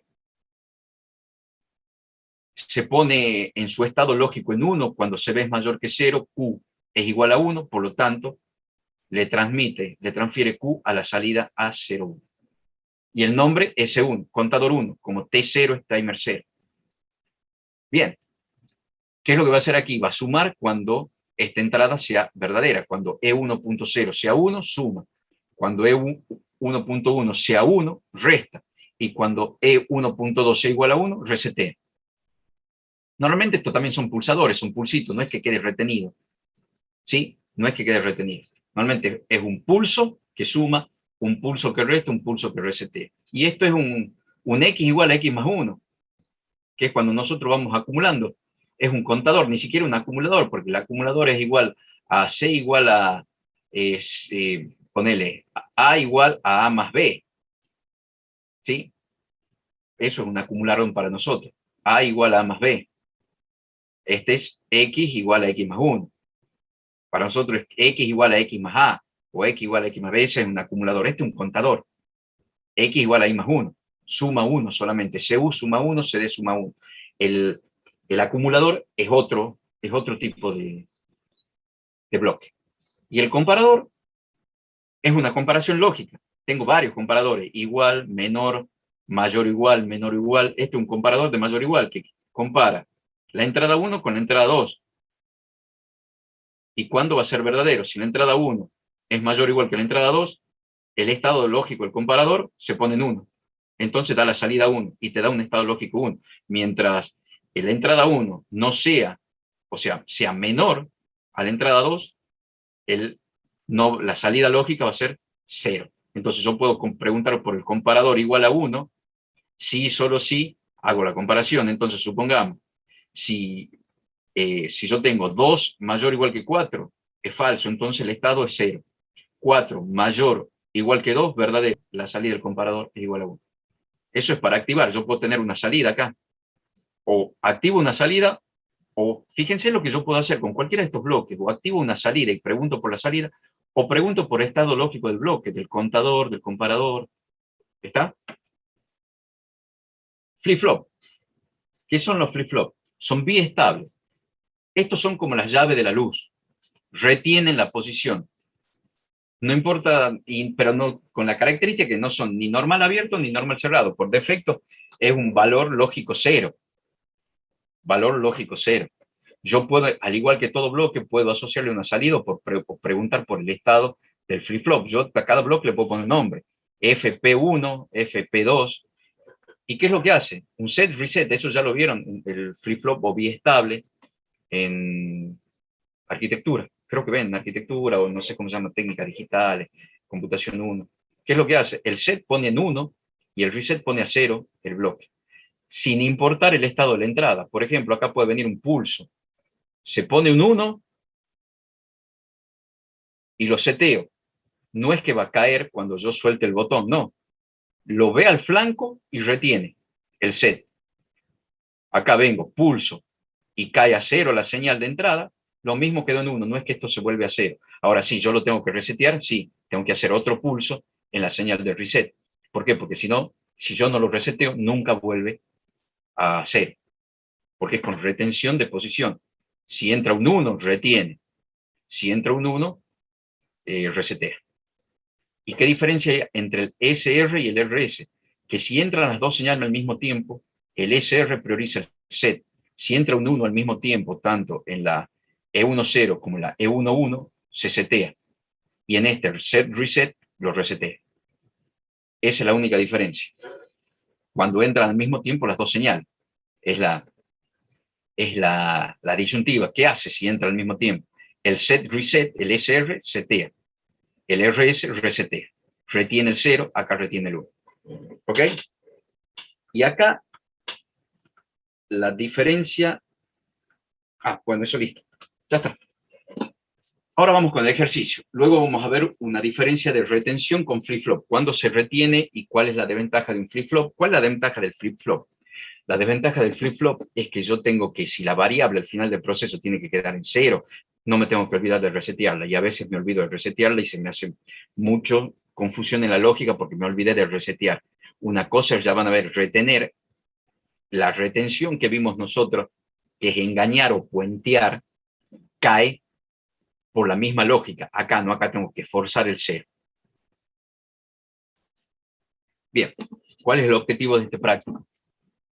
Aprender la lógica de funcionamiento y saberla programar. ¿Cuál es la lógica de este proceso? Es llenar el tanque y vaciarlo, o sea, un desperdicio constante de agua. Un repeat forever de llene, vacíe, llene, vacíe, llene, vacíe, llene, vacíe, llene, vacíe, llene, vacíe. Ya va a estar la hoja de proceso. ¿Cuáles son los elementos de campo? Todo en instrumento, la primera letra significa la variable, la segunda letra en elementos primario y secundario, entonces los pertenecientes a H. Los sensores pertenecen a H. Los actuadores o elementos finales de control pertenecen a G1. Y los actuadores o elementos finales de control son los SB y la bomba. Estos pertenecen a G1 y estos pertenecen a H. Y G2 es el tanque. Eso se le pide también a veces en los ejercicios, en los parciales. De este bloque, de este gráfico de proceso, haga el diagrama en bloque. ¿Está? Haga el diagrama en bloque de esto. Entonces esto es G2, todo esto es G1 y esto es H. Y ustedes tendrán que definir, bueno, y el controlador es el PLC, etcétera, etcétera, etcétera. ¿Está? Bien. Los sensores, cuando yo pongo sensores, transmisores, etcétera, etcétera, en instrumentación, ¿cómo se representa la nomenclatura de H, de los elementos pertenecientes a H? La primera letra representa la variable que voy a controlar. La segunda, el tipo de instrumento, si es de primero o segundo orden, si es primario o secundario, si es sensor o transmisor. Y el tercero, la posición física. L, ¿qué significa? Level. Yo voy a manejar nivel. S, sensor, no es transmisor, o sea que el sensor es el elemento primario, un sensor. H, high, arriba. Level, switch, high. Sensor de alto nivel. Level, switch, low. Sensor de bajo nivel. Sensor de nivel de abajo, sensor de nivel alto.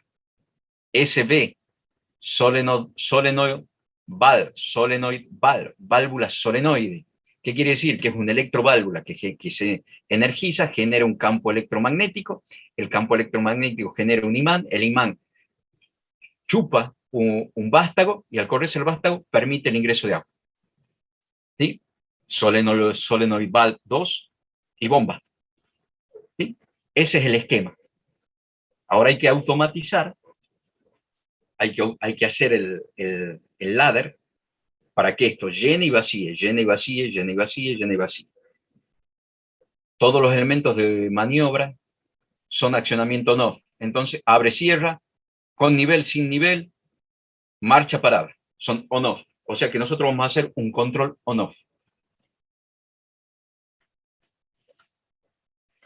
Level switch low, sensor de bajo nivel. Level switch high, sensor de alto nivel. Se le llama switch o sensor, que es lo mismo. Y si ustedes tuviesen un transductor incluido, sería LT, Level Transmitter. Low, Level Transmitter High, transmisor de alto nivel. LTL, Level Transmitter Low, transmisor de bajo nivel. Estos son sensores o switch. Dice. Bien, aquí fíjense, se considera despreciable el oleaje. Entonces, no hay oleaje, por lo tanto, yo voy a tener una señal franca. No voy a tener 0 y 1, 0 y 1, 0 y 1 cuando el agua le golpee y baje por el oleaje. Aquí sube mansita y baja mansita. Entonces quiere decir que yo tengo una señal franca de proceso. O es 1 o es 0. No tengo 0, 1, 0, 1, 0, 1, 0, 1. 1 con detección de líquido. 0 sin detección de líquido. ¿Qué significa? Por defecto es normal abierto. ¿Sí? Es normal abierto. 0 sin detección. Cuando detecta, cierra y me transmite un 1 a la lógica. SB1, válvula solenoid valve, es válvula de ingreso de líquido, que la abro para que ingrese el agua que impulsa la bomba, y la válvula 2 es la válvula de drenaje que descarga.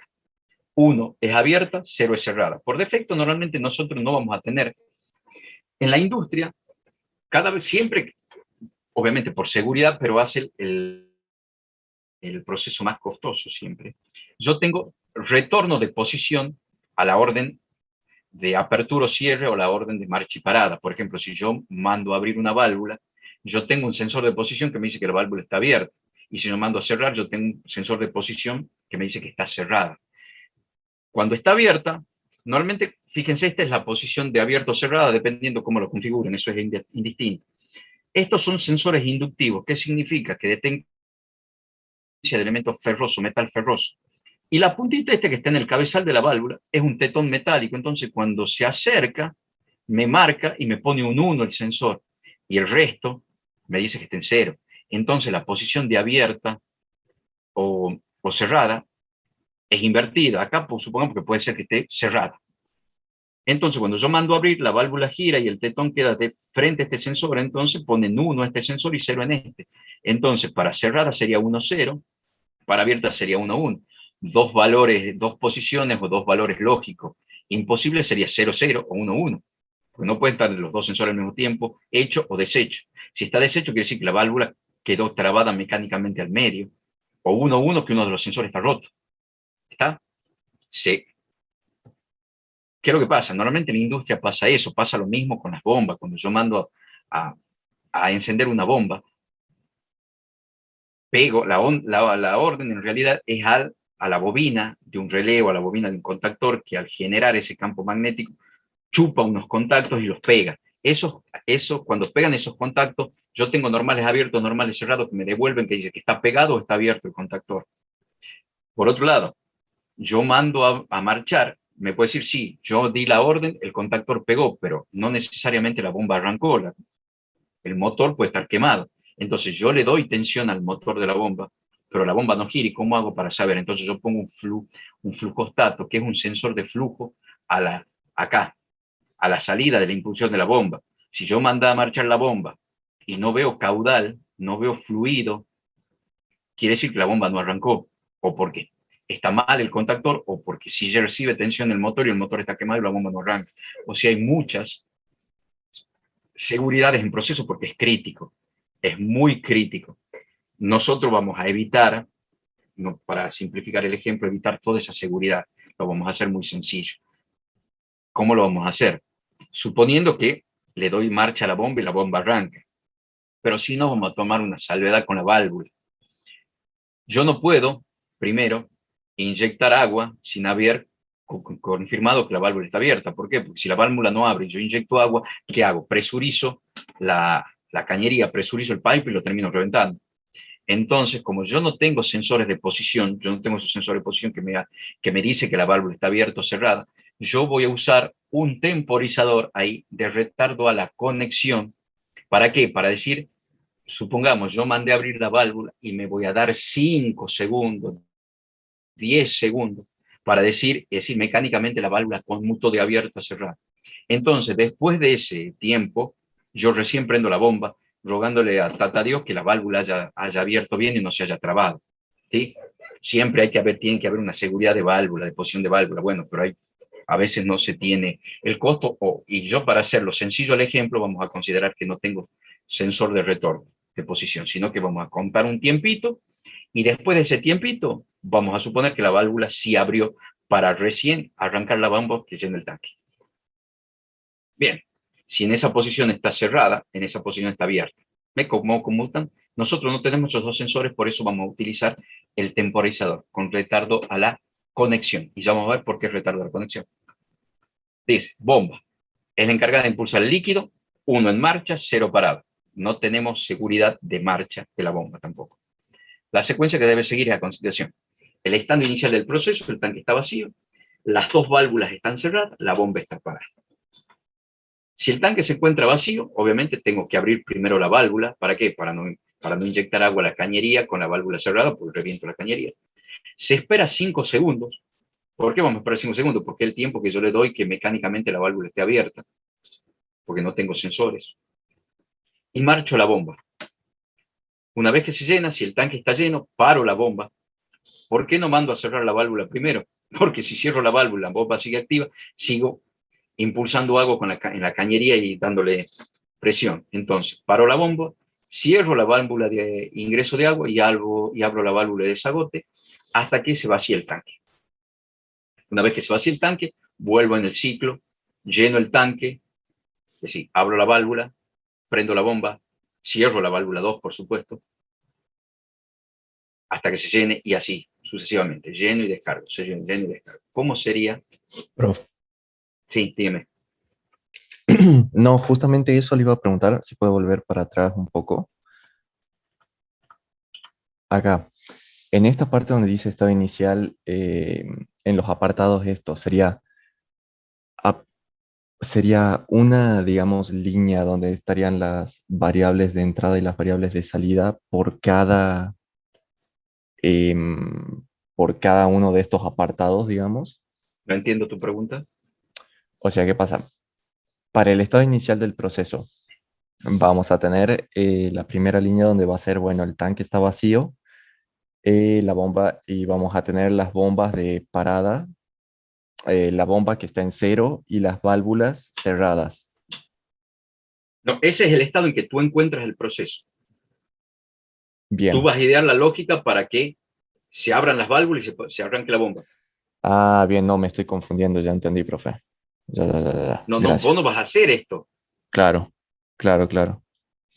Esto es cómo se produce el proceso. El estado inicial del proceso es eso. Tú lo recibes así. Sí, ahora, sí, el tanque, obviamente, en el estado inicial está el tanque vacío, vos tendrás que hacer que el tanque se llene. Ahora, y es lo que te dice, si el tanque está vacío, entonces abra esto, espere 5 segundos y marche la bomba. Si el tanque se encuentra lleno, entonces pare la bomba, cierre la válvula y abre la de desagote. En el inicio del proceso vos tenés eso.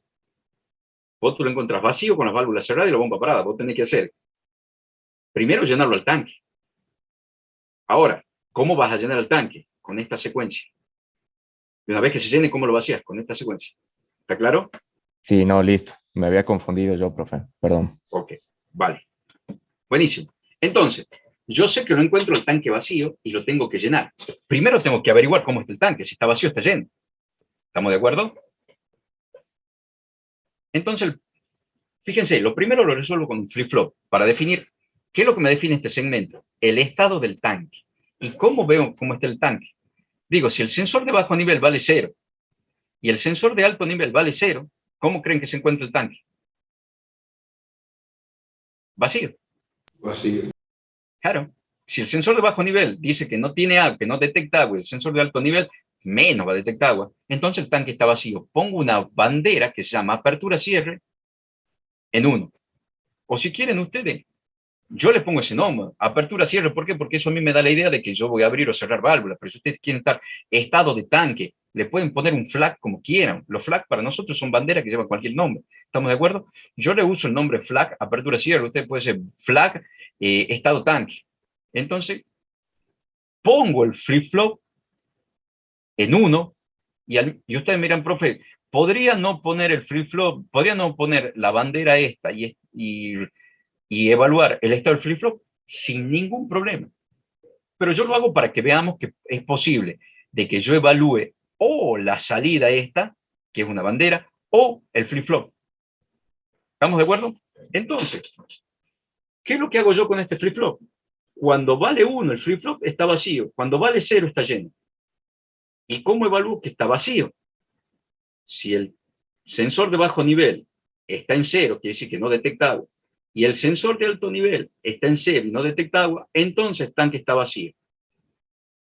Ponga el flip-flop en 1, ponga la bandera en 1, quiere decir que está vacío.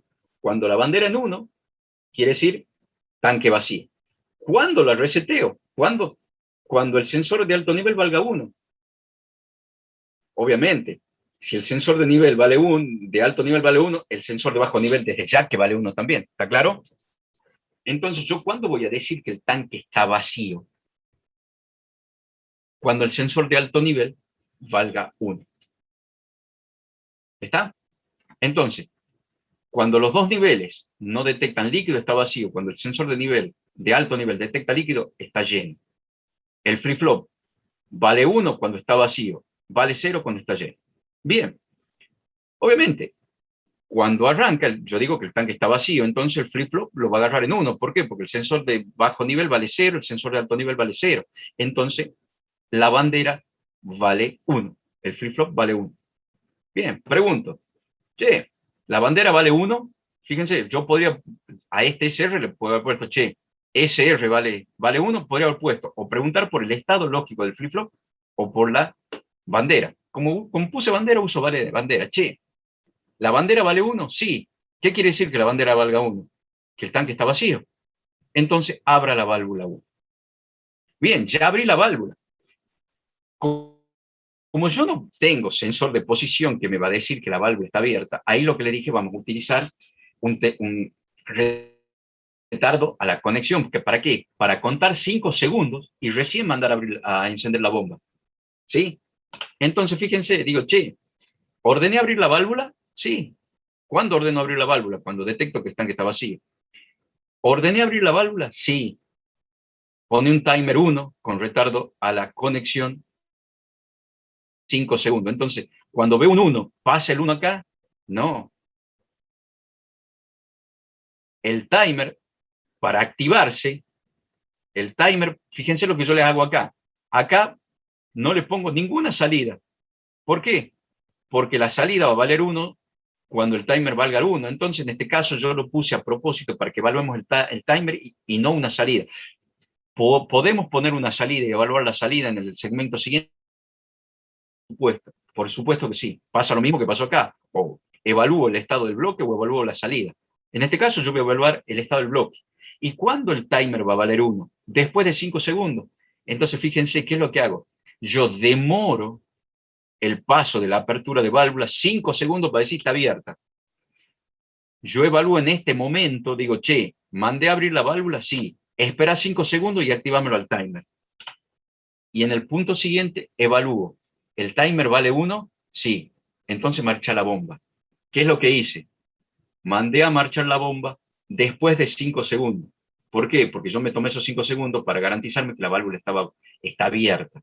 Yo mandé a abrir la válvula, mandé un retardo a la conexión. ¿Por qué? Porque el retardo a la conexión, el timer no va a valer 1 hasta que no se cumpla el tiempo. Después de 5 segundos, el timer vale 1. Entonces, después de 5 segundos, pongo a marchar la bomba. ¿Está claro? Sí, profe. Sí, profe.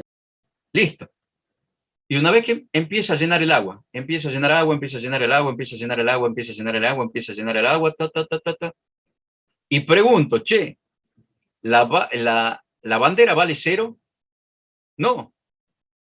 Como la bandera no vale 0, esta válvula no se abre. ¿Cuándo va a valer 0 la bandera? Cuando el tanque esté lleno. Porque la bandera en 1, tanque vacío. La bandera en 0, tanque lleno. Cuando la bandera esté en 0, manda a abrir la válvula de desagote. Pero al mismo tiempo, cuando la bandera, ¿por qué va a estar en 0? Porque empezó a llenar el agua, ¿verdad? Vamos acá. Empezó a llenar el agua y el primero que cae, cuando llena agua, LSL ya no es 0, vale 1. No me importa. Esta entrada cae a 0. Cae a 0 porque esto es falso, cae a 0. La bandera sigue en 1 porque esto es un flip-flop, retiene. Hemos dicho que no importa el estado de la entrada, ya retuvo el 1. Sigue en 1. Cuando el LSH pasa a 1, que quiere que está lleno, la bandera cae a 0. Dice, ¿la bandera vale 1? No. Automáticamente manda a cerrar la válvula. ¿Vale 0? No. Automáticamente cae el timer. Cuando cae el timer, automáticamente para la bomba. Y dice, ¿vale 0? Sí. Abra la válvula de desagote. Y empieza a drenar. Cuando está vacío, lo encuentra obviamente. Cuando empieza a vaciar, se pone este en 0 de nuevo. Pero no se setea, no, sigue en 0. Porque acá está en 0, ¿sí? Cae de 1 a 0, pero sigue reseteado. ¿Sí? Esto cae, de 1 cae a 0, empieza a ser verdad esto. Pero sigue siendo 0. Entonces sigue la válvula B2 abierta. Cuando el agua pasa por debajo del nivel de alto o de bajo nivel, se pone a 0. Al estar en 0, este ya venía en 0. ¿Por qué? Porque el primero que pierde señal arriba. Al venir en 0 al venir en 0 el flag cae a 1. De nuevo cae a 1. ¿Por qué? Porque es verdadero y se setea. Al setearse, vuelve a abrir la válvula 1, vuelve a arrancar la bomba y dice, che, ¿el flag vale 0? No, cierra la válvula de desagote. Entonces cerró la válvula de desagote y empezó a llenar de nuevo. Con cada ejemplo siempre se pone las entradas. ¿Y cuáles son las entradas? Los sensores de nivel. H. La entrada son las H.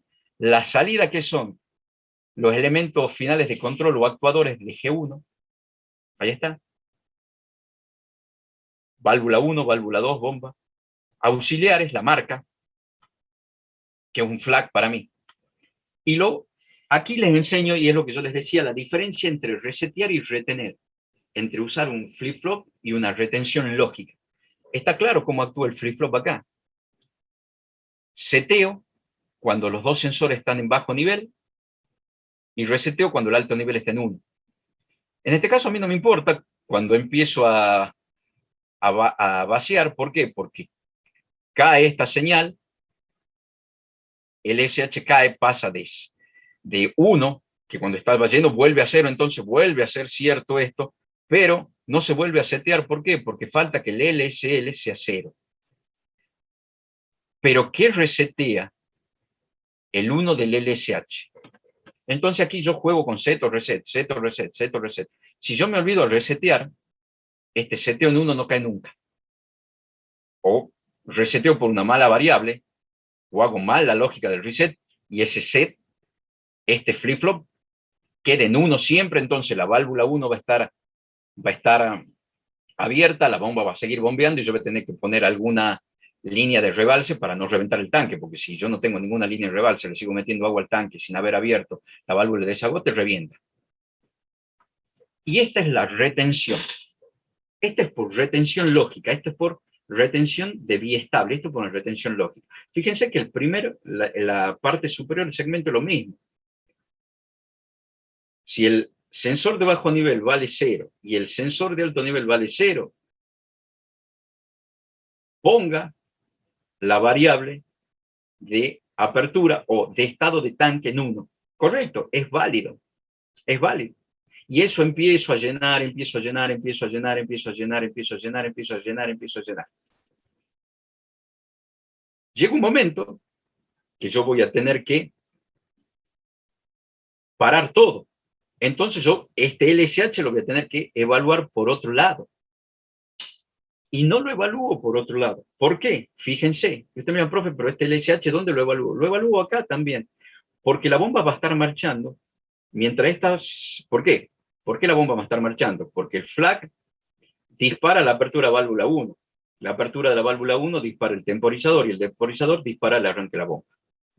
¿Sí? ¿Qué es lo que va a pasar? Yo empiezo a llenar. Y fíjense lo que va a pasar. Arranco, perfecto. Arranco todo. Empieza a caer agua. Empieza a caer agua. Empieza a caer agua. Empieza a caer agua. Empieza a caer agua. Empieza a caer agua. Empieza a caer agua. Empieza a caer agua. ¿Y qué es lo que va a pasar? Cuando el agua toque LSL, aquí voy a preguntar, ¿LSL vale 0? No, vale 1. ¿Por qué? Porque ya tengo nivel hasta aquí. Vamos arriba. Vamos al tanque. Cuando empiece a entrar agua, todo está bien mientras LSL valga 0 y LSL vale 0. LSH vale 0.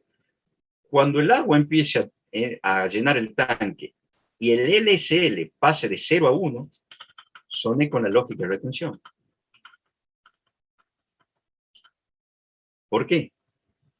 Porque en ese momento que LSL valga 1, va a decir, che, ¿vale 0? No. Vale 1. Falso. Entonces esta línea no se hace. Al hacerse esta línea, ¿qué es lo que pasa? Cierra la válvula. Para la bomba y hablo a la válvula de desagote. Entonces yo voy a estar llenando hasta el primer sensor y bajar. Llenar y bajar, llenar y bajar, llenar y bajar, llenar y bajar. Hasta el primer sensor. Voy a llenar y voy a descargar el nivel de hasta el primer sensor.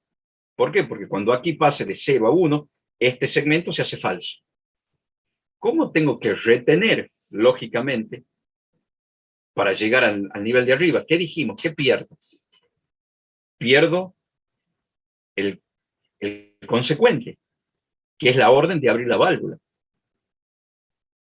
Para puentear la señal que produce la caída del antecedente, ¿qué produce la caída del antecedente? El LSL. Esa es la primera señal de sensor que pierdo. La primera señal de retroalimentación. Fíjense qué es lo que me hace caer la orden. Una de las señales de retroalimentación, porque pasa de 0 a 1, y al pasar de 0 a 1 se hace falso acá, entonces no continúo. Entonces, ¿cómo puenteo esa señal? Dijimos que con el antecedente poniéndolo en paralelo a la señal que cae. ¿Qué señal cae? El sensor de bajo nivel. Entonces, cuando toca, entonces vamos de nuevo, empiezo a llenar, empiezo a llenar, empiezo a llenar, y resulta que el agua toca el sensor de bajo nivel. Dice, che, el sensor de bajo nivel vale 0, no, vale 1. O, ¿tengo la orden de la válvula abierta? Sí, vengo por acá. El sensor de alto nivel está hecho, no, siga llenando. Entonces, transcurre por acá, transcurre por acá, transcurre por acá, transcurre por acá, ¿hasta cuándo? Hasta que el sensor de alto nivel vale 1. Cuando toca el agua, el sensor del alto nivel, viene por aquí, que era verdadero, falso, cae la orden de apertura, cae el temporizador, cierra la válvula, para la bomba, y cuando el flag está en 0, abre la válvula 2. Fíjense por dónde retengo por acá abajo. ¿Por qué? Porque la válvula viene abierta y dice, che, el sensor... Y aquí es lo que estoy preguntando justamente. Pregunto con el consecuente, que es el que cae, puenteo y la pongo en paralelo, que es una OR. Y entonces, ¿qué pregunto? Che, ¿la válvula viene abierta o el sensor de bajo nivel está marcando agua? Listo, seguí. ¿Por qué? Porque estoy llenando, vengo llenando. En definitiva, ¿qué es lo que pregunto acá? ¿Vengo llenando el tanque sin sin estar completamente lleno? Sí, vengo llenando. ¿Por qué? Porque el sensor vale 1. ¿Cuál? El de bajo nivel, pero no está completamente lleno. Entonces, en definitiva, la lógica dice, che, está vacío, abra. ¿Estoy llenando sin estar completamente lleno? Sí. ¿Vengo llenando el tanque? Sí. ¿Cuándo va a parar? Cuando el LSH valga 1. Cuando el LSH valga 1, viene por acá, dice, ¿vale 0? No, vale 1. termina acá. Al perder acá la cadena del antecedente, cae el consecuente. Al caer el consecuente, la orden de apertura de la válvula cierra. Al cerrar la válvula, cae el temporizador. Al caer el temporizador, para la bomba. Y al estar el flag en 0, abre la válvula S2. Esa es toda la clase de hoy. Yo sé que por ahí puede resultarle un poco complicado, pero bueno, ustedes van a profundizar en el taller de mañana y el sábado estos ejercicios. Obviamente, lo que yo les dije, la presentación del TP9 no es en papel y lápiz, sino se lo sube al aula virtual simulados. Si no anda bien el simulador con el que van a trabajar mañana, hay una serie de simuladores que yo también voy a subir ya al aula virtual para que lo usen, o cualquier otro simulador ladder online, o que lo pueden bajar de la web, es posible. Es más, cuando lo hacíamos presencial, hace 2 años atrás, los chicos traían sus simuladores. Me dice, profe, mire, yo bajé este simulador de la web porque este me permite simular y forzar las entradas y me permite, y se me iluminan las salidas, tienen foquito asociado a la salida, entonces cuando se hace tal salida, se hace tal cosa. Mire, profe, yo trabajé con este otro, cada uno. ¿Por qué? Porque era una defensa oral. Una defensa oral frente a la pizarra. Ahora lo vamos a hacer oral también así. Ahora lo vamos a hacer oral. Solo que, como les dije, ustedes pueden armar los grupos como quieran. Primero, los 7 ejercicios del práctico lo van a resolver en el taller. La semana que viene tienen consultas del taller para seguir resolviendo el práctico. Una vez que esté culminado el práctico lo van a asumir simulado, no en papel y lápiz, sino simulado y funcionando cada uno de los ejercicios en el simulador que ustedes quieran. Es por eso que le doy la libertad. Me dice, profe, no me ande este simulador, no me gusta el simulador, yo conseguí este, me funciona este, me gusta más este, tome. Ahí le subí el práctico con el simulador para que cuando lo descarguen puedan correrlo y verlo. Perfecto. ¿Cómo se defiende este práctico? Este práctico es un trabajo que se va a defender en forma oral, tiene carácter de tercer parcial, o sea, que tracciona para promoción o para regularizar y al mismo tiempo penaliza. Al mismo tiempo penaliza. Como no hay tiempo para tomarle a los 6, a los 5 o a los 4 del grupo, se le va a dar un horario al grupo, un día y una hora, para presentarse a defender el trabajo práctico. Se sortea un alumno del grupo entre los presentes, ¿sí? Me dice, profe, somos 5, pero estamos 3. Los otros 2 tienen 0, ausente, ¿sí? Directamente 0. De los presentes del grupo se sortea 1, y ese queda en la sala, los otros se retiran. Y de esos 7 ejercicios se sortea 1. Entonces, ese alumno sorteado defiende ese ejercicio sorteado y la nota que saque ese alumno es la nota total del grupo. Es la nota que recibe el alumno más sus compañeros de grupo y que, les vuelvo a repetir, o tracciona o penaliza para la promoción o para la regularidad. En el caso de desaprobar, y todos aquellos que desaprobaron tendrán que recuperar, y ahí sí es una recuperación escrita, el trabajo práctico. Obviamente, dice, profe, yo tengo 7 y 8, y mi compañero no defendió bien y sacó 3, ningún problema. Si tiene 7 y 8, rinde el escrito para promoción. Y si tiene 6 y 6, 5 y 6, rinde para regularizar. ¿Estamos de acuerdo? Es como un tercer parcial. Es un tercer parcial. Entonces, yo les diría que no solo estudien, sino que se comprometan, no conmigo, sino con el compañero, porque si le va mal al que presenta, le va mal a todos. Si el que presenta saca 10, 10 a todos. Si el que presenta saca 2, 2 a todos. Entonces, por eso le digo, hagan el taller, resuelvan y consulten los trabajos prácticos. Listo. Esa es la clase de hoy. ¿Alguna consulta? Profe, El taller es de 8 a 12 de la mañana del día de mañana. De todos modos, el que no pueda asistir, hay un compañero de ustedes, César Oliva, que está grabando las clases, lo va a grabar al taller y lo va a subir. Entonces, el que no pueda asistir, por cualquier razón, tiene la posibilidad de ingresar al link que está en el aula virtual, que es un canal de YouTube donde César está subiendo las clases, y participar del taller, bajarlo y mirarlo todas las veces que ustedes quieran. Aparte de todo el material didáctico que está. Vuelvo a repetir. Profesor, ¿va teoría de PLC en el parcial? Sí, va toda la teoría del PLC en el parcial. Lo que se defiende en forma práctica es el trabajo práctico. La teoría va como preguntas teóricas para el parcial. De todo lo que dice el apunte, de todo lo que dice el apunte. De todo. Desde el título hasta el chau. ¿Entendido? Sí, profe. Sí, Listo. profe. ¿Alguna consulta? No, Listo. justo la aclaro con lo último que dijo. Perfecto. Les dejo y les deseo un hermoso fin de semana. Cuídense mucho. Cuídense mucho.